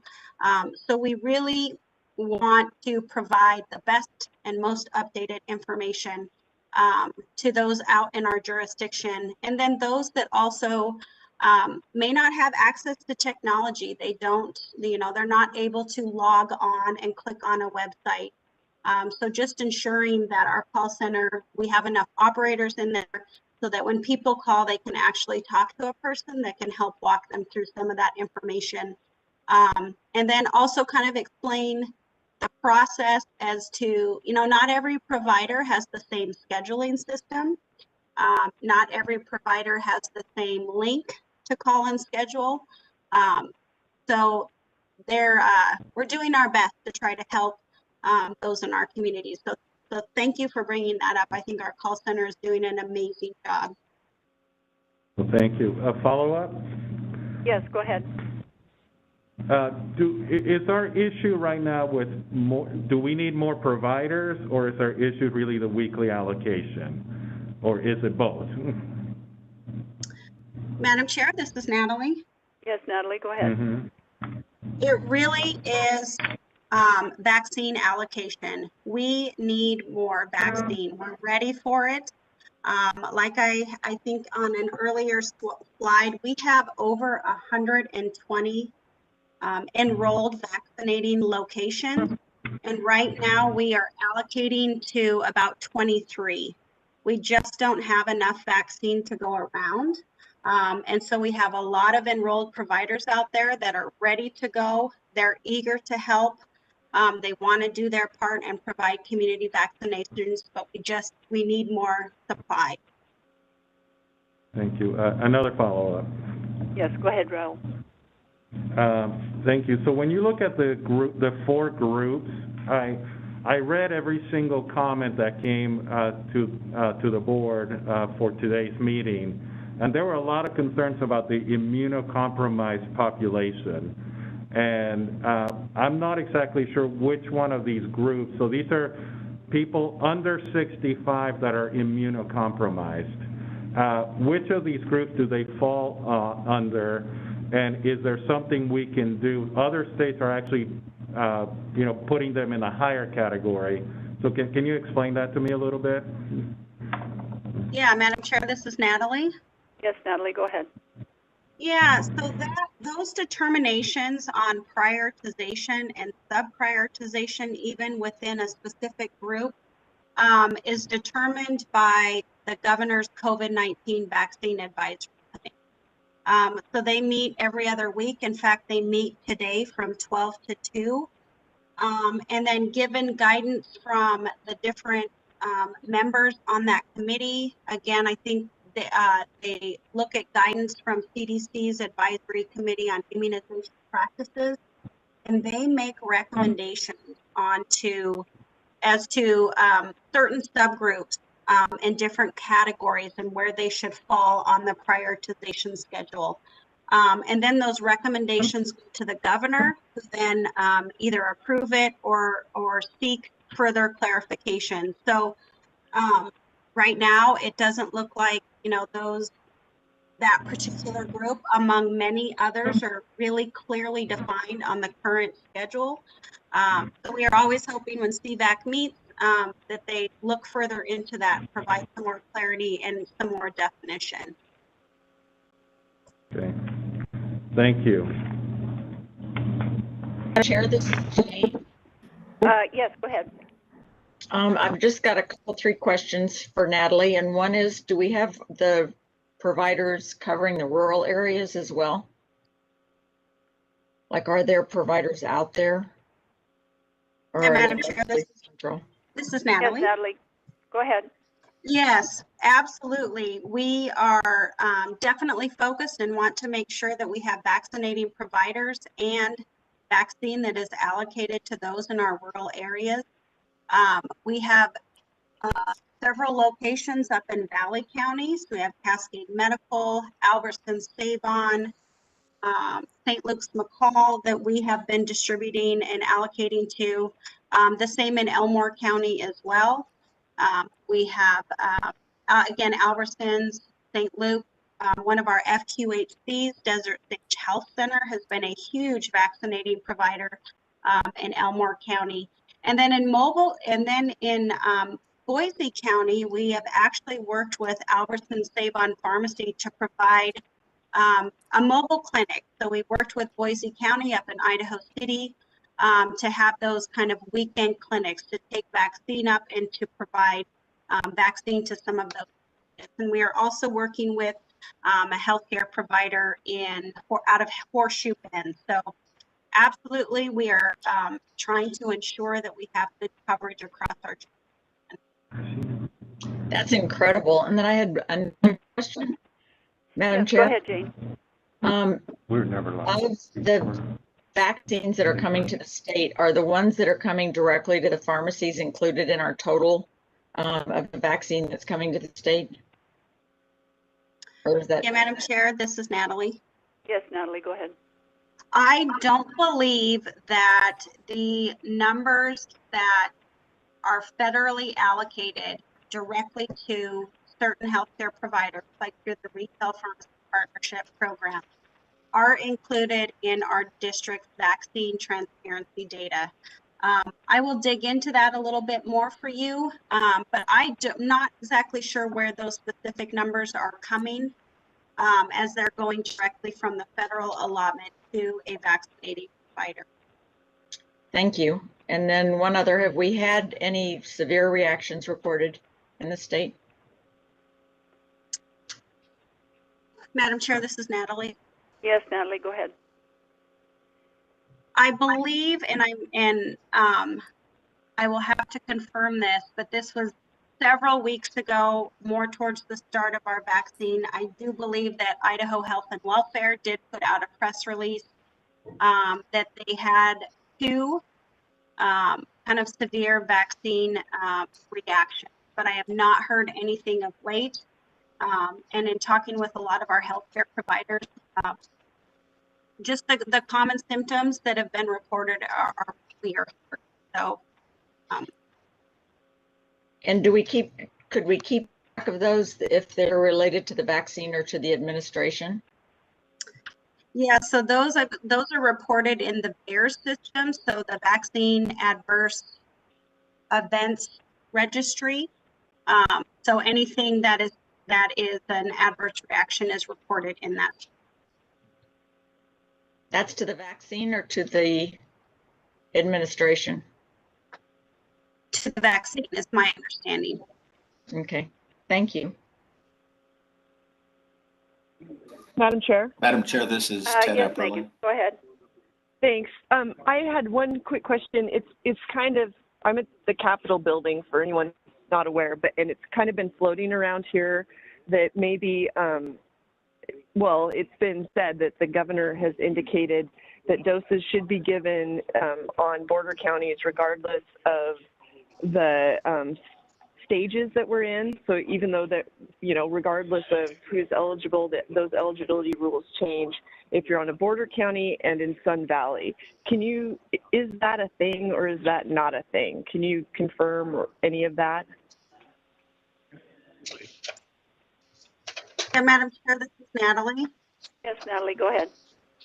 Yeah, Representative Blank, I have not heard of that specifically. Thank you. Good to know. Ted, did you have a comment? Yes, Betty Ann, thank you. A comment and just two questions. I know that we've taken a lot of time on this topic, but a lot of people are very interested in knowing. I just wanted to make comment that I think that the plan that Central District Health has for vaccine rollout is a really solid one. It's a decentralized plan. They've done an incredibly good job operationally with the plan. When you take a look at the fact that there are 125 vaccine locations, and if you do the math on that, we really have the capacity to give close to 60,000 vaccines a week, but we're currently giving only 7,000 to 9,000 per week. And that really gets to the question that Mr. Labrador was asking about, is it the amount of vaccine or is it the distribution of the vaccine? And it's clearly, we're just not getting enough vaccine. And in fact, not only not getting enough, but what we do get is erratic, Natalie, as you pointed out.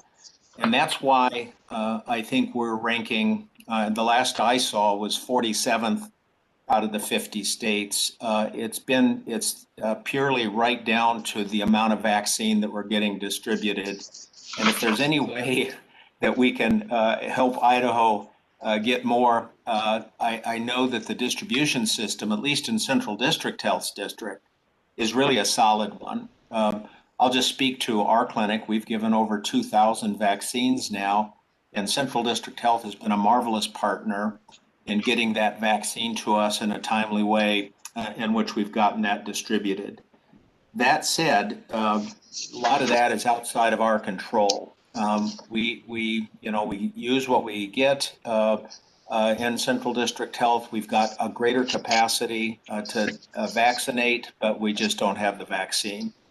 Now my two quick questions. First of all, with the Johnson & Johnson vaccine that the FDA will consider for emergency use authorization at the end of this month, just a week from now, the Johnson & Johnson Janssen vaccine being a single dose vaccine, has this started to emerge on your radar, Natalie, in terms of a third vaccine coming in? Where does Idaho stand with getting our fair allocation of that? Have we talked about the distribution of that vaccine being a single dose shot as opposed to a 2-dose shot? That could be a real game changer as well for getting a lot of people vaccinated. So Natalie, kind of a question to you in terms of the Johnson & Johnson vaccine. Madam Chair, this is Natalie. Yes, Natalie, go ahead. Yeah, thanks, Dr. Epperly. We are starting to hear more and more information about Johnson & Johnson, the single-dose vaccine that can be kept at refrigerator temperatures, so it does not have those stringent cold storage and administration requirements, which is going to be great. I think it's going to be more mobile. We'll be able to provide that vaccine out to more of our vaccinating providers and have that more readily available for certain subgroups or sectors. I think that will work very well in, specifically maybe our correctional and detention facilities where there may be some movement of people that come in and out of that system. We've already had some conversations with different facilities. You know, they are able to provide the first dose, but then the person leaves their agency, and where do they get the second dose? So I think that could open up some good accessibility across our jurisdiction. So, like I said, we haven't heard a lot. It is expected to be approved by the end of the month, and we could be seeing doses in Idaho potentially even the first week of March. So our fingers are crossed that that all happens.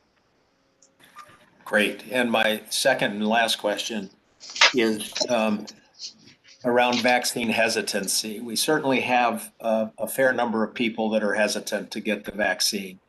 I'm just curious, are we trying to educationally message or communicate with appropriate speakers, with appropriate messages aimed at targeted audiences that are more hesitant than others around the vaccine hesitancy issue? because we won't get to herd immunity, which now is felt to be probably as high as 85%, if we don't get some of the vaccine hesitant folks thinking maybe more positively around the vaccine. So I'm just curious, what are we doing collectively to help with our messaging, our communication to the vaccine hesitant folks that live in our state? Yeah, Madam Chair, this is Natalie. Yes, Natalie, go ahead. Yeah, I think we have a number of things that we are doing there. So, of course, providing the most current and updated information on our webpage, working with our providers. It is interesting, again, depending on certain sectors, the different uptake rates that we've seen. I think we've also seen a fair amount of people that were hesitant at first. Maybe they wanted to see, you know, what the vaccine did to their neighbor or to their coworker, and now we are seeing, you know, groups within that group one that are now coming back and wanting to get their vaccine. And I know that there's a second push within our long-term care community as uptake rates with staff there was at about 50%.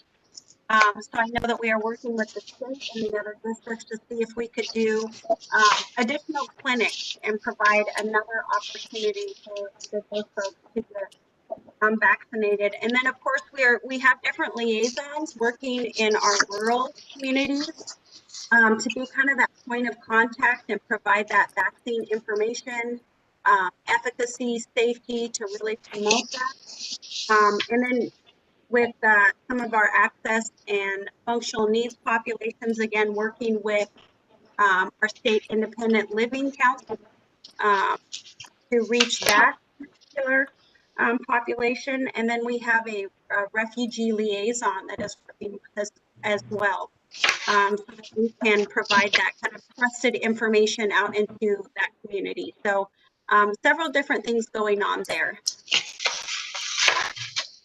Thank you. Madam Chair. Madam Chair, this is Russ. Yes, Russ, go ahead.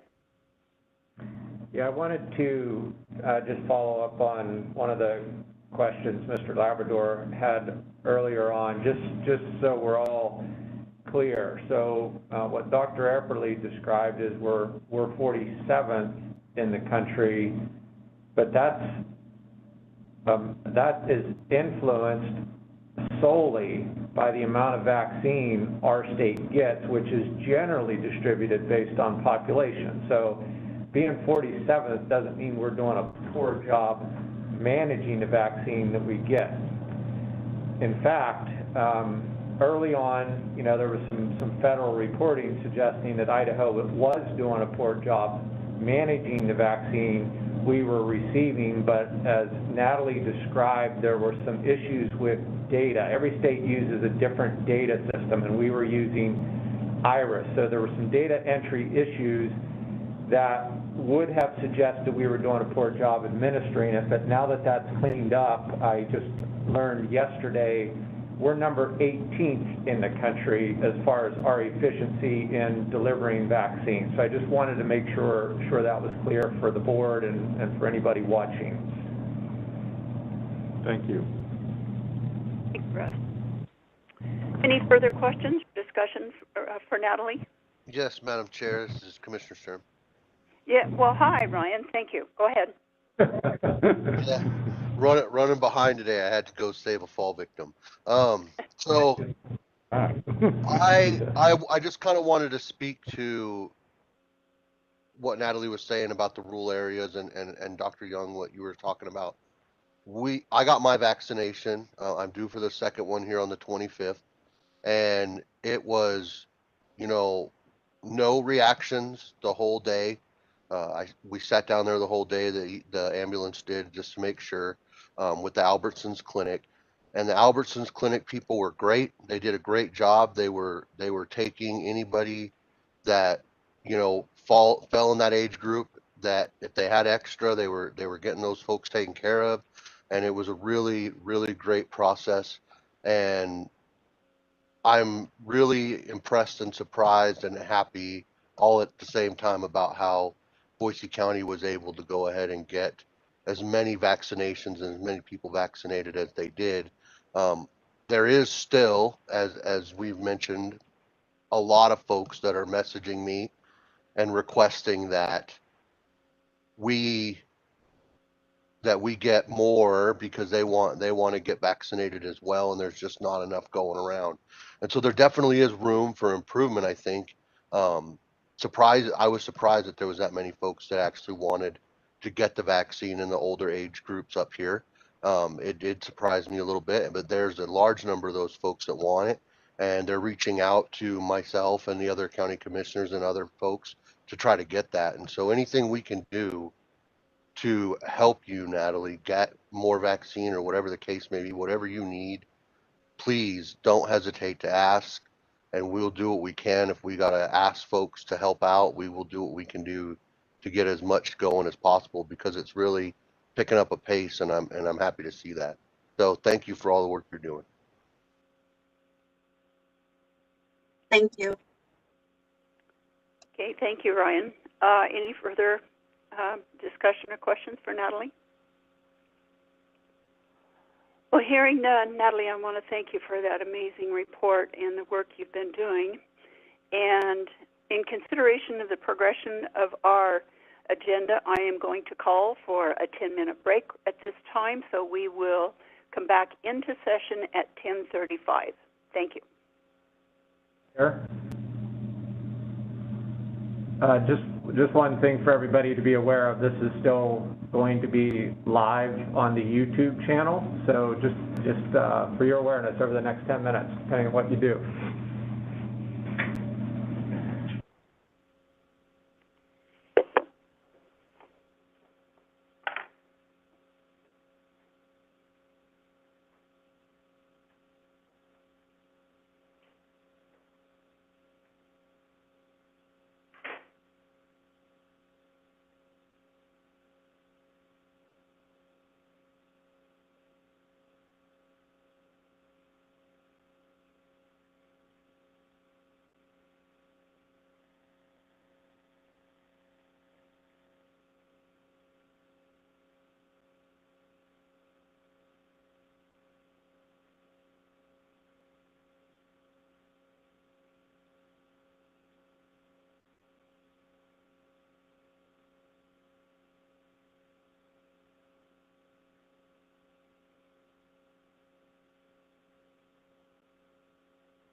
Okay, it is 10:35. We will come back into session. Dustin, are we on? Yes. Oh, okay. Thank you. Okay, folks, proceeding with our agenda, we will now go to Kim Link, who is our Communicable Disease Control Manager. And Kim, you have the floor. Great. Thank you, Madam Chair, and good morning, everybody. Dustin, can you bring up my slide set, please?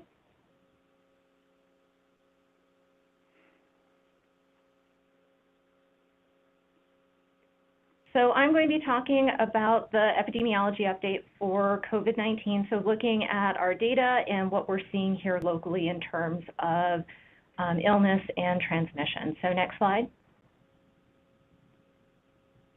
First thing I want to talk about is an update on where we're looking in terms of variant strains of COVID. This is, of course, something that is on many people's radar, knowing that these variant strains are causing a lot of illness throughout the world right now. So on a national level, we have surveillance that's going on for 3 different strains. For the purposes of just keeping things simple, I'll refer to them as the British strain, the South African strain, and the Brazilian strain.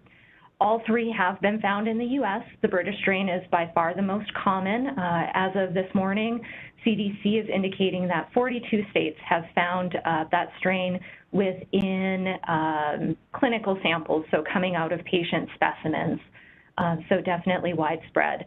The South African strain has been detected in 10 states, and the Brazilian strain has been in 2 different states. So it was definitely news this week. We received word from the city of Boise that the British variant was found in Boise City wastewater, and this was coming from the week of specimens that were taken the week of January 25th. We've not yet found this variant in clinical specimens, but I think it's pretty certain at this point that the virus is here. It was found in low levels in the wastewater. So what does that mean for us? Well, it means that this is a virus that does appear to be circulating within our area, but it seems to be kept in check at this point in time. Again, low levels being found, and as far as moving forward, that means that we're in a position of our goals being to manage the amount of this virus that's in our community. These strains, all 3 of these variant strains, are concerning from the standpoint that they're known to be more infectious. So we see that they're spreading more quickly and more easily between people. The British strain in particular, we're seeing mounting evidence, information coming out from the UK government that this strain is showing to be causing more severe illness as well, so that's definitely concerning. So we're in a position of looking to decrease that transmission within our communities and prevent outbreaks from it. So next slide. As our case numbers have been coming down, and we'll get into the data on that momentarily, we've been in a position of being able to identify common locations of exposure based on case interview. What happens in our communities as COVID numbers are going up, we lose that ability to really look at where a person's most likely exposure was, because people are oftentimes having multiple high-risk exposures during that 14 days before illness.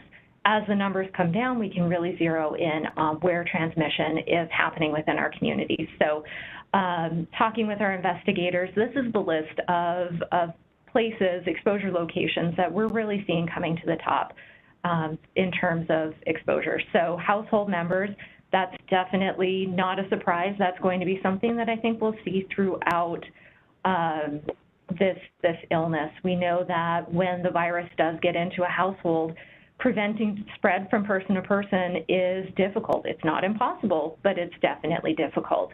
And so as we look at where we have greater opportunities for prevention, the key question that we ask, and that we ask of our investigators as well, is all right, looking at that household, for the first person that became sick, where was their exposure? How can we look at preventing the virus from getting into the household in the first place? And one of the primary ways that transmission is happening in the broader community is in the workplace. Unfortunately, what we're seeing right now, and this has been going on for a little while at this point, is that we're seeing transmission among coworkers, and that's happening multiple ways. So we do still have situations where masking in the workplace is infrequently done. There are sometimes gaps in when people are around one another, when colleagues are around one another, and masks are being worn. This happens when, say, colleagues are eating lunch together, of course, is one of the common scenarios. One of the things that we're seeing a little bit more right now than we have in the past is that people are going to work while they're infectious, and sometimes while they're exhibiting symptoms as well. There's definitely a concern by people of potentially losing their job if they're out of work. So they are coming in when it would be advised for them to stay home. The next thing that we're seeing is still community transmission going on. So our case numbers have come down, but we are still seeing a lot of times where when we interview a person, there really isn't necessarily a high-risk exposure. They didn't have a friend, they didn't have a family member who was sick with COVID. They, maybe go out and run a couple of errands a few times a week, and somehow in the course of doing that, they picked up COVID. The next one is looking at is travel. We're seeing that people are traveling out of state and traveling out of the area much more than they have been in prior months. Unfortunately, one thing that we're experiencing is that people are getting on airplanes while infectious, and that definitely provides an opportunity for transmission. We're also seeing, again, as people are traveling out of state, sometimes for family gatherings or different things like that, that the transmission is happening at those out-of-state events. So people are picking it up elsewhere and bringing it back here to Idaho. Small gatherings are still definitely of concern for us. The ones that kind of raise to the top there are looking at things like birthday parties, dinners, and those types of gatherings where we have non-household family members or close friends coming together and spending time together. And then the last one that I want to touch on is school-based sports. And this is something that we've been seeing really since late summer, that we see as the different sports are going on, the different seasons, that there is some transmission that's occurring through those sports teams. And this may be through the games that are being played, practices that are going on, but even other types of activities that are associated with the sports teams. So it may be team building events or even things like carpooling or traveling to a game or a tournament on a bus. Right now, for us, I know basketball and cheerleading are the sports where we're seeing the highest number of clusters that are coming out, and closely working with schools, closely working with clubs to look at how we can reduce that risk of transmission. Next slide. So jumping over into the data, I want to take a look at our hospital information. So this is the next two slides, or this slide and the next slide, are Ada County residents. And this first slide is looking at non-ICU census. So these are the hospitalizations, non-ICU, Ada County. And what you can see here is that we have that massive peak that happened between October and January. We've come down from that, but we're still not quite back to that pre-surge baseline. So over the past couple of weeks, we've had 20 to 30 Ada County residents on average being hospitalized for COVID. Back prior to the surge, we were down into single digits for that. So I think our numbers have come down a long way. We've seen a lot fewer hospitalizations than we had a couple months ago, but there's still definitely some work to be done to get back to that baseline. Next slide. So again, this is looking at Ada County residents. This is looking at the ICU census. So again, you'll see that we had that peak that occurred in the November-December timeline. Our number of admissions have come back down, and I feel we're back to that pre-surge baseline. So, and looking at any given day, there are the numbers of Ada County residents in ICU are in low single digits, and that's really what we were seeing before our number of cases picked up in the fall. Next slide. So this slide and the next slide are looking specifically at Ada County hospitals. So we're looking at all the patients that are in our local hospitals here in Ada County for COVID. This first slide is the non-ICU census, and you'll see very similar to what we saw for Ada County residents, that we had that peak. Our numbers have come down quite a bit, but we're not back to baseline at this point. We're still looking at 30 to 40 patients being in our hospitals due to COVID at this point in time. Next slide. So again, looking at Ada County hospitals, this is the ICU census, and similar again to what we saw for Ada County residents, the number of ICU admissions right now is back to where we were prior to the surge. So in those mid to low single digits for ICU admissions. Next slide. So I'm going to switch over into our case data, and I have information for all 4 of our counties that we'll go through here.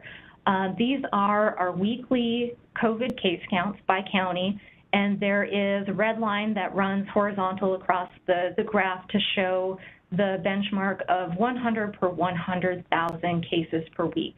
And this is an important indicator. It's one that is nationally recognized as that threshold of transmission where we see that we're in significant community transmission above this line, below it in lower levels of transmission. Additionally, it really is a threshold for us of where we can find that clarity in contact tracing, of being able to detect the disease clusters, and also where our contact tracing work has the most impact on being able to decrease the number of cases in the community and transmission within the community. So you'll see here again, of course, we had that very high peak that happened over our fall and winter months. Our numbers came down. We did have a little bump up in January, but our numbers have been consistently coming down. Ada County is still above that 100 per 100,000 threshold.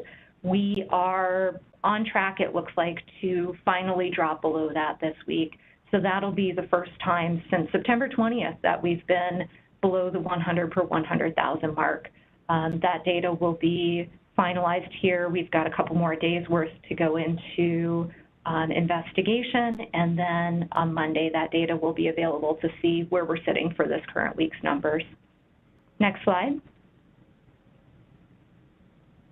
So here is the Boise County graph. Again, we did see during the fall and winter surge that we did go above 100 per 100,000. Boise County has been below that mark since the week of January 24th.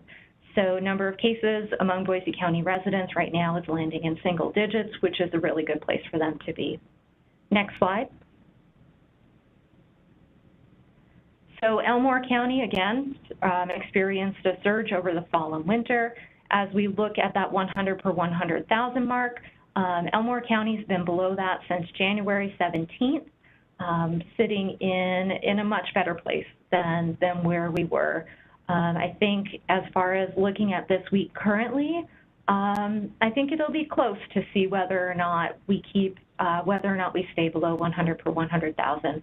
There have been some clusters going on in Elmore County, some things that are sports related that are increasing the number of cases that we're seeing. So definitely something that we're investing our time and effort into to understand where transmission is occurring. Next slide. So Valley County, this was, I know the last time I presented in January, Valley County was definitely an area of concern for me, just seeing the really high numbers that were being reported. We saw a really steep drop off in the number of cases, and that's been continuing, which is great. I know that there have been, folks going up to recreate in Valley County, and hopefully they're taking all the precautions that they need to prevent any potential transmission from occurring. Valley County has been above that 100 per 100,000 marker since October 25th, and it looks like most likely we'll see those numbers drop below that threshold, hopefully this week as well. Next slide. So percent positivity, this is an indicator that really has kind of followed track with our case counts. This past week, or this most recent week where we have data, which is the week of February 7th, we did drop below the 5% mark. So we were at 4.7% positivity across our health district. And the significance of that 5% mark is once we're below that, we can say that the amount of testing that's going on in our community is adequate to fully understand the level of illness that's going on. When we're above 5%, there is a greater potential that we may have pockets of illness that are undetected and transmission that is not being detected in the community as well. So below that 5% marker is where we want to be, and we haven't been there since September 13th. So it's a great place that we are, and I'm hoping that we will continue to see the percent positivity stay at this level. Next slide. So in summary, where we're sitting right now, case-wise, all 4 counties are showing definite improvement in the reported number of cases. As I mentioned, right now where we're sitting, either right about at or just below 100 per 100,000 per week in each of our counties. And again, the significance of that is that the work that we're doing in case investigation and contact tracing allows for us to detect clusters, and it also allows for us to, through our work, really be able to impact community transmission that's going on through the isolation and quarantine process. So we want to aim to stay at or below that 100 per 100,000 mark when at all possible. Our percent positivity, as I mentioned, is for the first time in 5 months, showing that testing is adequate to the amount of illness that's in the community. And again, what we've seen is that testing has stayed reasonably high, but that we've finally seen that illness level come down enough to where our percent positivity dropped below 5%. Our hospitals are continuing, they're definitely in so much better shape than where they were a couple of months ago, coming back to pre-surge levels in terms of the number of COVID patients that they're taking care of. So we have a number of our metrics that are looking really promising for us right now. That finding of the variant virus, though, is something that needs to give us all pause. This is a virus that we know is more infectious. It's a virus that we have mounting evidence to show causes more severe disease. And as we look at this, I know that we've gone through these surges multiple times now, and we've seen that it takes just a matter of weeks for our case counts to move from the range of being in an okay position to being in really dangerous levels. And then we see that it takes months for us to get back to that baseline, that pre-surge level. I know there's an interest in looking at relaxing our orders that are in place right now. I would encourage you as the board, as you're looking at making those decisions and the timing for those decisions, to make those changes in a strategic and stepwise manner and allow for time in between those changes to be able to see the impact on community transmission. And with that, that's the end of my report. I'm happy to take questions. Well, thank you, Kim. The floor is open for questions for Kim.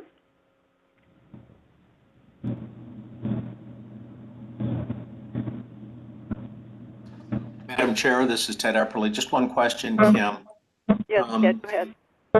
The B117 variant, the United Kingdom British variant that you discussed, I've seen in the data that it doubles about every 10 days in the community and across the globe, quite frankly.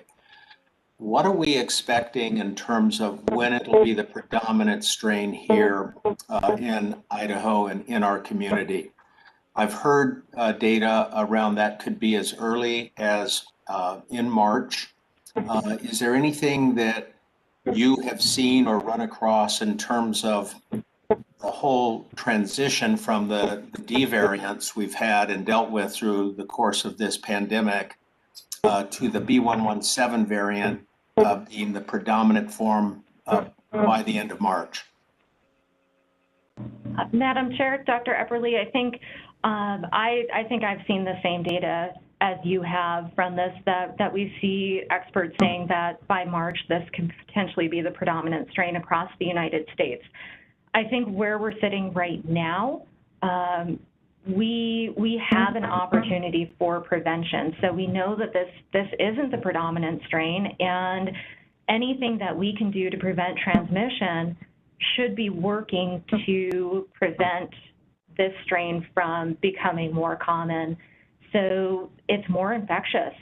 We know that it takes a lesser amount of the virus to get somebody infected and potentially ill. So we need, in order to prevent that from happening, we need masking to be in place, especially when people are in close quarters. We need people to continue physical distancing, and we need people to continue to avoid large gatherings. And those three things together, really done consistently, are going to be what help to prevent this from becoming the predominant strain, or delay this from becoming the predominant strain in this area. Thank you, Kim.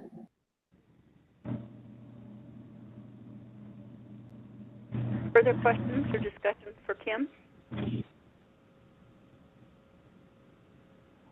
Well, hearing none, Kim, thank you for that amazing report, and hopefully it's encouraging to see our numbers where they are now, and hopefully we'll continue that trend, but obviously caution is definitely to be heeded with this variant that we're facing. So thanks again, Kim, and in proceeding with our agenda, we'll go to a discussion and vote regarding potential actions within the district as to the COVID-19 pandemic. And Rush, you are up. Thank you, Madam Chair. Yeah, before you deliberate the two orders, one for Ada County, which is more comprehensive, and the second order within our district is for Valley County, and it's essentially a mask requirement in public places and schools and so on. I just wanted to add on to what Kim has shared with you. First is the two goals that we've had in public health since the start of the pandemic has been to protect our vulnerable population and to keep our hospitals from being overwhelmed by COVID patients. So just to be clear, it's never been a full-on suppression strategy. We knew that was not an option. But we also recognize we do have a public health responsibility to keep people from getting the infection in so much as we can, who will face the most severe consequences, as well as maintain our health system capacity. So I just wanted to kind of share, again, where things are. So we have had 444 people have died either from COVID, or COVID has been a significant contributing factor to their death in our district since the start of the pandemic, which was on March 13th. So we're coming up on a year. 220 of those deaths have occurred for residents of long-term care facilities. And you'll see my point with that. Obviously, they're a vulnerable population. They made up about half of the deaths. And since we started receiving vaccine back in December, they, along with the staff who care for them, were among the first to receive vaccine. So now that we're heading into week number 11, every long-term care facility resident or staff person who wanted to get the vaccine and could get the vaccine have had the opportunity to get both dose 1, dose 2, and then 2 weeks time frame to make sure that they have adequate protection. So that population, the highest risk clearly based on the mortality, has been vaccinated. Not everyone can get the vaccine, but most people can. Healthcare workers, that was part of our strategy too, right, to protect our health systems from getting overwhelmed. And one of the challenges that they've had has been being short-staffed because staff were out due to infections, they were isolated, or out due to quarantine. So the vast majority of healthcare workers in our district would have had the opportunity to get both dose number 1, dose number 2, plus the 2 weeks. So with that, besides the declines that you're seeing with what Kim has shared, the number of healthcare workers, we track that as well, who are showing up positive for COVID infections have declined, I would say, dramatically. We haven't seen the levels that we're seeing in healthcare workers since back in June, and our cases were really low in June. So that's a good thing, right? Our most vulnerable population has been vaccinated. The health systems have had the opportunity to vaccinate their own staff so that they can be fully staffed and take care of both COVID and non-COVID patients.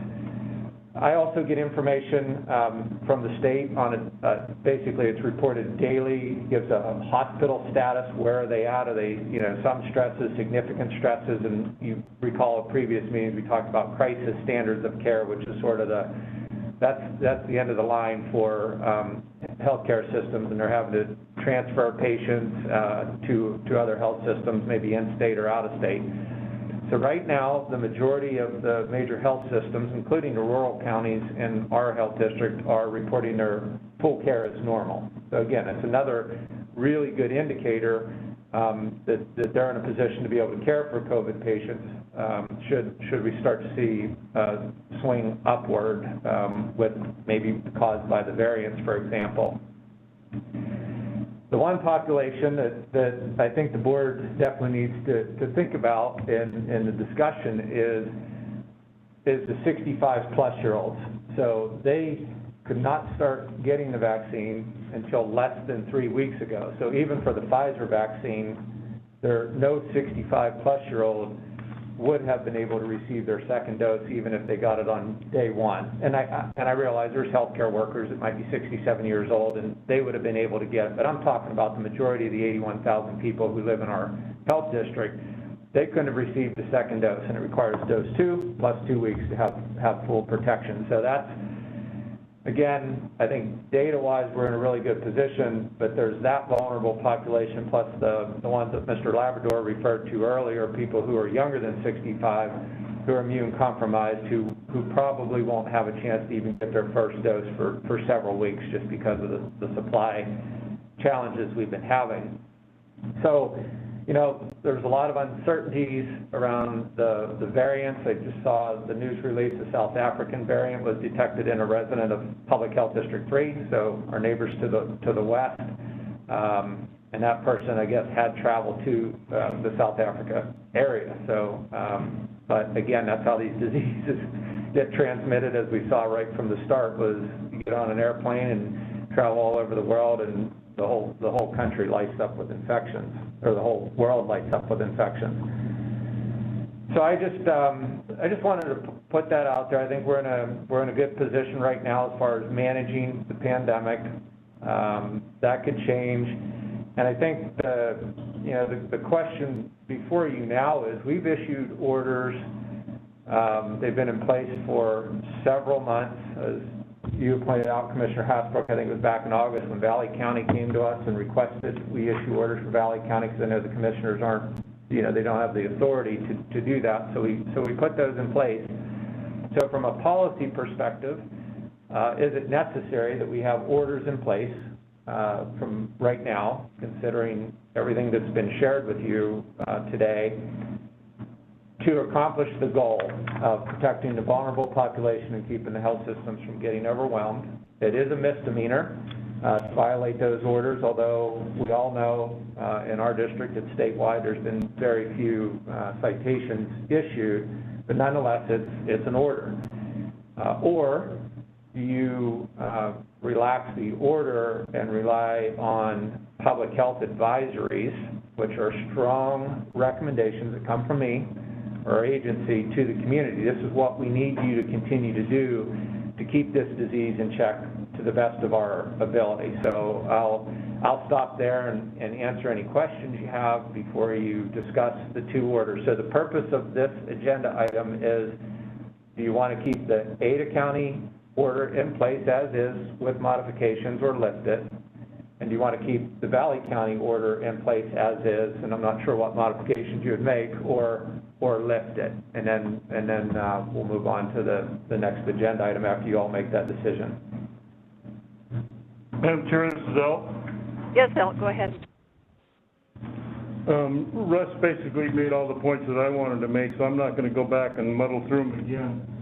But I do want to mention that at the beginning, the whole intent of the orders were to keep the hospitals from getting overwhelmed so that we did not get to critical care.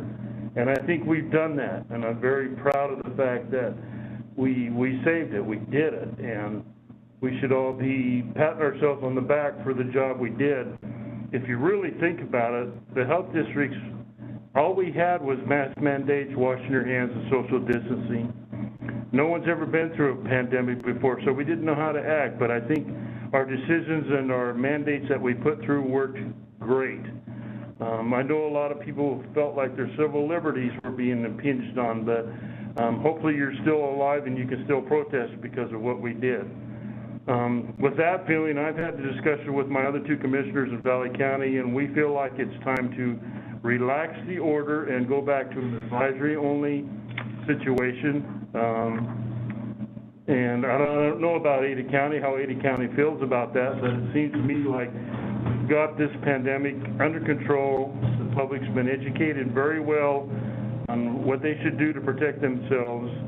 And so I'm going to go ahead and make the motion that we remove the order part, the mandate part of this order from both Valley County and Ada County, and we continue to go with the advisory role, and hopefully people will continue on and protect themselves and be smart enough to know what to do when they're in a busy situation with a lot of folks. Madam Chair, this is Megan. I'll second. Okay. The motion has been made and seconded. Is there any discussion before I call for a vote? This is Madam Chair. I'd like to discuss, or go ahead. Go ahead, Rob. Dr. Eppley, if you want to, okay. I just want to present to the committee some information that I received from our county commissioners. I have a letter from to the Central District Health Board. Thank you for your continued work towards the health of all Idahoans within the district. Based on the evidence we have observed, we, the undersigned officials of the Treasure Valley, respectfully request that you consider rescinding the district-wide COVID-19 mandates and replace them with advisory orders. And it's signed by Rod Beck, Ryan Davidson, the two Ada County Commissioners, the two new Ada County Commissioners, and then Trevor Chadwick, the Mayor of Star, Jason Pierce, the Mayor of Eagle, and John Evans, the Mayor of Garden City. We also have a letter from Expo Idaho asking for the order to be lifted, and I would support the motion. Okay, thank you. Any further discussion? Yeah, Madam Chair, this is Ted Epperle. Yes, Ted, go ahead. Yeah, just a couple comments. I think it's really important that we recognize at this moment in time that with the B117 United Kingdom variant, that things could really worsen again for our community. I don't want all of us and or the community to think that somehow because the numbers have decreased and the vaccine is starting to roll out, that this is all now on the wane. There's a couple of factual pieces here that are really important for all of us to keep in mind. First is that this variant, which is doubling pretty much every 10 days across the planet, is more infectious, up to 50% more infectious, and carries with it a more serious disease. Lethality from this is 20% higher. The other thing, the second point I just want to make, because it's really important to keep in perspective, is that and Kim didn't actually address this. I probably should have made it a point to ask as a question, is that what we're seeing in the United Kingdom with this and across Europe, many European countries, is that the age group that is being most stricken by the United Kingdom variant are children. In the age groups of pretty much 6 through 12 being the maximum, and the second most common age group are those less than 6. Now, the reason this is important for us to consider is that those groups aren't vaccinated, and they won't be vaccinated for a long time. And most of those kids have young parents, and those young parents won't be vaccinated for some period of time. Kim brought up a very important point, and that is that we need to be careful with this variant and with its potential spread. Now, having said that, I certainly resonate with the fact that nobody wants to have orders or mandates if we don't need it. I think that Elt made a really good point. I think the people that have decided to take this seriously have, and I compliment the community for that as well. Face masking, distancing, group size limitation, not going to work sick, that's all really important. I recognize as well that what we're doing here isn't saying that we're taking off masks and we're stopping all of that. We're just making a change from it being an order to an advisory. With that, I totally support an advisory on this because at the end of the day, I think that the community needs to still take this seriously, and people will continue to that want to. We've not policed it anyway. There have not been arrests or misdemeanor fines applied. So I don't think it has to be an order. But what I want and really want to make sure is clear to all of us is that we must continue with face masking, distancing, group size limitation to the best of our ability until we're really down in our counts to a much lower number, usually around 30 per 100,000. That's kind of a magic threshold that we need to drop to in the community. So all said, I'm also in support of decreasing this from an order to an advisory. But for the community not to be misled by what that means, it doesn't mean that we stop doing the public health initiatives that we've all, I think, really been pretty good about in the community, for the most part, at least those who want to be. I would really strongly message to the community that that's still important. And with that, I'll stop. Thank you, Madam Chair. Thank you, Ted. Any further discussion before we call for a vote? Hearing none, I will call for Boise County. Ryan, are you there? I think Ryan's got called away again. Valley County, Commissioner Hasbrook. Commissioner Hasbrook, aye. Ada County, Dr. Young.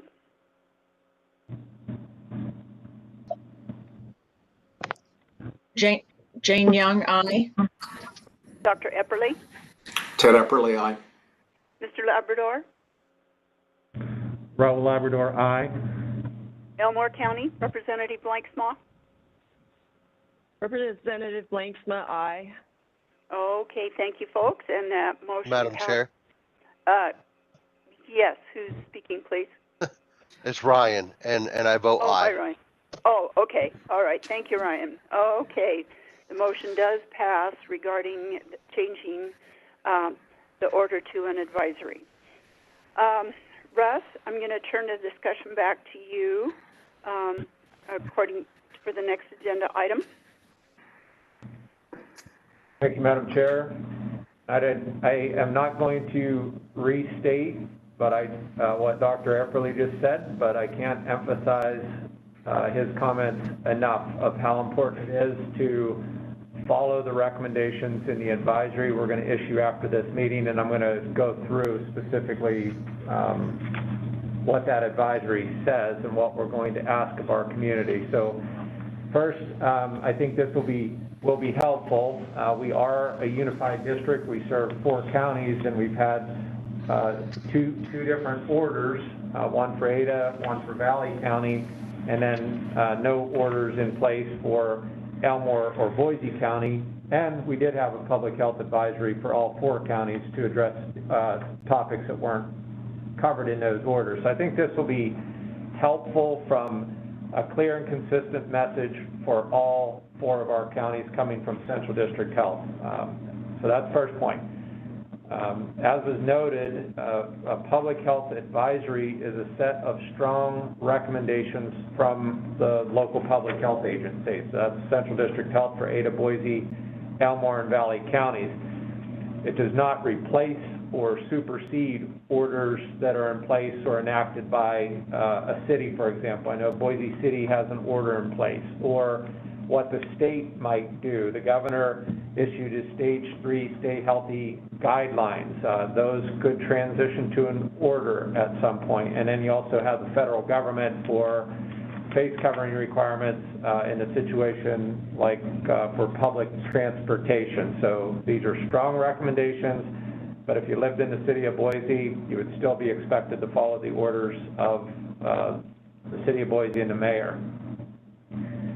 This advisory will replace, it's not necessarily updated, it's going to replace the public health advisory we issued on November 17th. So that will go away, and this will be published on our website, again, as soon as we conclude the meeting. A couple of points I want to make that are included in the advisory is looking at our data. This isn't national data or global data, but I just want to point out how serious this is for the population that has not yet been vaccinated, the 65-plus-year-olds. So when we look at all of the data that we have had collected since March 13th, if you're between the ages of 65 and 79, you have a 1 in 10 chance of being hospitalized if you get the infection. So it's pretty significant.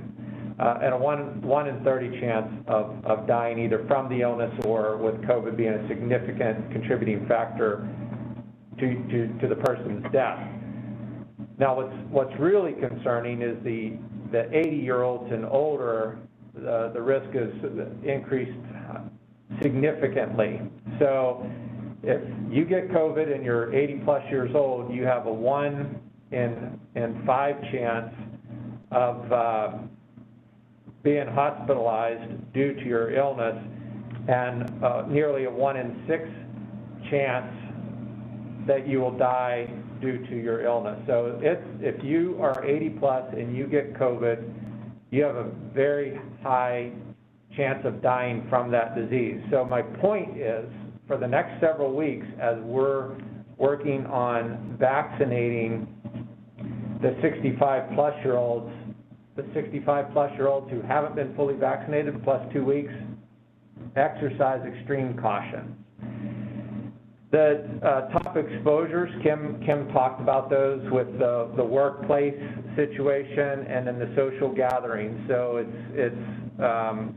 and we generally don't see really large gatherings right now. I think people have been responsible, not having concerts and major events where the risk of spreading coronavirus would be significant. So with that said, I just want to go through quickly what the advisory focuses on is wear a face covering that completely covers the nose and mouth at all times around anyone who is not a member of your household when practicing physical distancing of at least 6 feet cannot be maintained. And again, orders talk about public places and rules for different scenarios. It doesn't matter where you are. If you're around somebody and you're within 6 feet, you need to wear a face covering. That's private workplaces, going into a shopping facility, it doesn't matter. Face coverings and distancing are the tools we have until we get our population vaccinated. The other the other point I want to make is the social gatherings. Like Kim talked about, once it's in somebody's household, it's far more difficult to keep that virus from spreading. But when households are intermixing for social events, birthday parties and what have you, then that's where you start seeing a lot more transmission. That's where we're seeing a transmission. That's the bottom line. That's what's causing a lot of the virus levels that we're seeing right now. And then avoid large indoor gatherings of any type with greater than 50 people present. And I want to emphasize that 49 people does not make a gathering safe. The point of using that 50 threshold is if you do have somebody in that group who is infectious, it's just a fewer number of people that will have to be quarantined as a result of that infection, which affects, you know, work and family and childcare and everything else we have going on. So we use that number of 50 just to keep group sizes manageable should there be an active case among that group. And the emphasis is on indoor gatherings where there's a lot less ventilation, more likely to be transmitted. As Kim pointed out, when engaging in any sporting, community, extracurricular activities, keep as much distance as possible between the participants and wear face coverings when feasible. So if you have wrestlers on the mat, obviously they can't wear face coverings very well, but the coaches and the wrestlers that are sitting around the edge, as well as the fans, they need to wear face coverings and physically distance. And then for the workplaces, implementing practices to ensure that staff can maintain 6 feet. Wear face coverings when you can't. Here at Central District Health Department, anytime we're out of our immediate office spaces, whether you're going to the restroom or going to the break room, you wear a face covering. And so far, we've been really successful at not having any transmission that has been identified as occurring within our offices. And there's some other ideas there for workplaces as well. And then the last critical point that kind of came up a little earlier with vaccine hesitancy. We need our communities to get the vaccine when it's your turn. And that certainly, I think, will help keep the disease in check. We don't know where this is going to go with the variants and how effective the vaccine will be long term, but for right now, get the vaccine when you can. So that will be the advisory. We have a duration of the advisory. It looks similar to what we had on the previous advisory, and if in fact we see our hospital systems heading in the wrong direction, we're going to bring that back to the board for consideration if you had other actions you wanted to take beyond what we'll have issued in the advisory. So with that, I'll stand for any questions, and like I said, we'll issue the advisory following this meeting. I have a question, Madam Chair. Yes, go ahead, Rolf.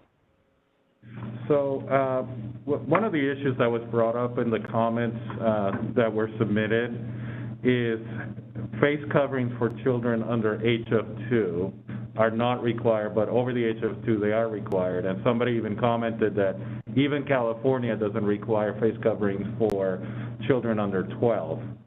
So why have we picked 2? It seems like young children, I watch families struggle with this, and I know it's only an advisory, but what happens is when you have to enter a store and things like that, people are still going to be following this advisory, and it seems like 2, we should move that to a more appropriate age. It seems like 2 is too young, when even the state of California is not requiring, and I may be incorrect, I'm relying on the comment from a person who just moved here from California, but it just seems like a really young age to require kids that are 3, 4, 5, etc. Yeah. Madam Chair? Yes, Russ, go ahead. So we're following the recommendations of the Centers for Disease Control in that regard. Certainly, we regulate all the child care facilities in our health district, all the licensed child care facilities. So we have a really close relationship with them. And what we hear from them is those kids wear their mask. And yep, they don't wear them, they fall below their nose, or, you know, there's challenges for sure. But the problem is if we would say you don't need to wear a mask up to age 12 or what maybe some other states have done, is those kids will transmit that virus to other family members and ultimately grandparents and people that are in a vulnerable population. So it's something we consider, but we generally have followed the recommendations of the CDC on that, and so far we haven't had widespread resistance to doing the best they can. Even from the child care providers, they're able to have the kids wear the face coverings most of the time. Then I do have a question, another question. Go ahead. Thank you, Madam Chair. So, you know, and again, sometimes the media misreports things, and I'm just asking for a friend, but you have as part of the advisory, number 1 says, wear a face covering that completely covers both the nose and mouth at all times around anyone who is not a member of your household when physical distancing of at least 6 feet cannot be maintained. So assume you know somebody, I don't know, you may know somebody who's sitting in the mall and next to his wife and physically distanced from people about 10 or 20 feet. They would be following this advisory, correct? Not wearing a face covering? No wearing a face covering. That's correct. And when we had an order, they would have been following the order as well, correct? I believe that is correct because it was still when, I'm sorry, Madam Chair. Go ahead, Russ. Mr. Labrador, I believe you are correct, and I have the order here in front of me. Person required to wear a face covering.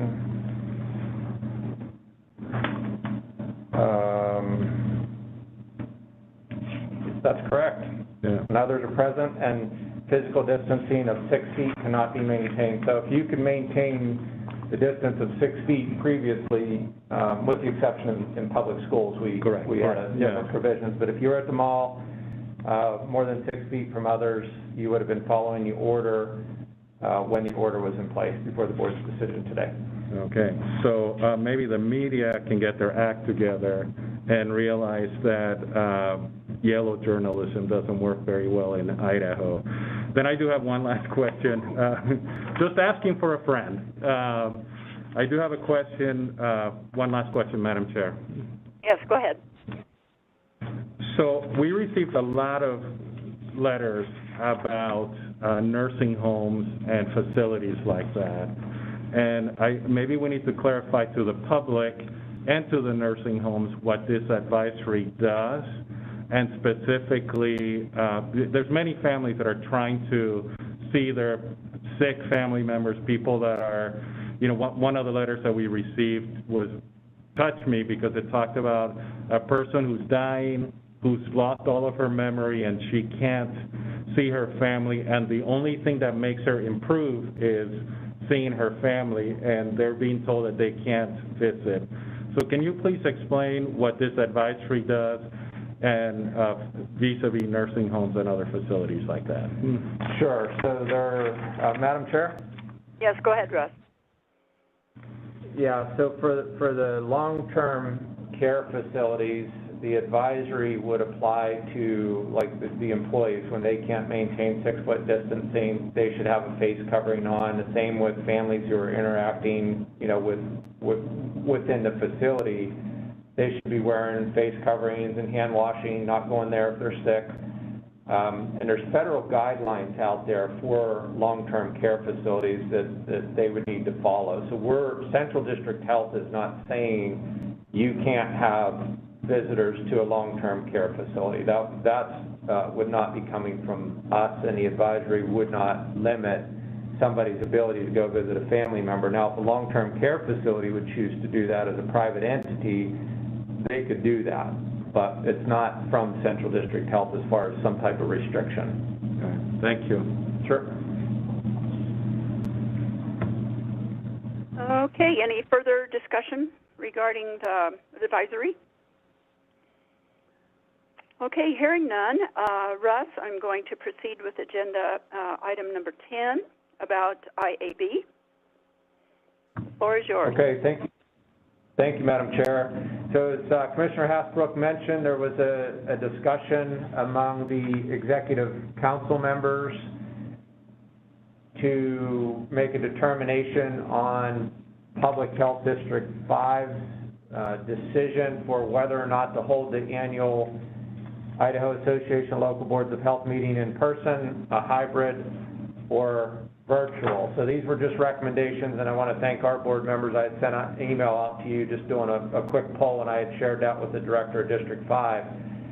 So my understanding as far as where it landed is that the meeting will be on Thursday, June 17th, but they didn't decide whether it would be morning or afternoon, but they were planning to just do the business meeting. And the business meetings generally not more than half of a day. In fact, last year, Commissioner Hasbrook, you probably remember, it seemed like it was like 2 hours. Yep, not very long. So the director did advise the other public health district directors that they were looking at doing a hybrid option, so people could go there if they wanted to meet in person at Twin Falls. I'm not sure what facility they'll have it at, or you could join virtual. But again, considering it would be a business meeting and it's probably going to be fairly short, you would spend about double the time driving as you would sitting in the meeting. So that's something to consider, but I'll give you more information as they pin that down further. The only other thing I had was for the Friday, March 19th meeting, which is our next meeting, I'll be coming to you with a budget ideas. It's not the budget proposal. I'll be asking for things like what we would like to have from the counties as far as their contribution to our budget. Of course, with the legislation that Commissioner Hasbrook mentioned, that could change things up a bit, but hopefully by then we'll have a little bit more clarity. So I'll be coming to you and I'll say, here's what we'd like to do, here's what we'd like to do as far as staff salaries and any changes in the operating budget. And at that point in time, you'll direct me to go back and work with my team to bring a budget back to you for the April board meeting. So this is budget time, basically, and I wanted to just give you a heads up. So if you have any questions leading up to the meeting on the 19th, I'm glad to visit with you about that. And then at that meeting, you'll have an opportunity to weigh in and provide direction for the agency. And after that, we have our April meeting. You'll approve it or make modifications to it, and then at the May meeting, that's when the chairs from each of the 4 county commissions will vote on the budget, and that basically makes it final for the start date of July 1. And who leads that budget hearing? Is it Ada County? Ada County will, Madam Chair? Yes, Russ. Sorry. Go ahead. I forget when we're all sitting in the same room together. It's easier to yeah, I forgot. So, Commissioner Hasbrook, it is Ada County, so we'll have that budget hearing. We can do it here or do it at the courthouse, and that rotates around each year. So this year is Ada County. Okay. That's all I have, Madam Chair. Okay, thank you. Well, that brings us to the conclusion of our agenda for today. So I will ask for a motion for adjournment. Madam Chair, this is Commissioner Sturm. I motion to adjourn the meeting. Thank you, Ryan. Is there a second? Chair, this is Jane. Okay, thank you, Jane.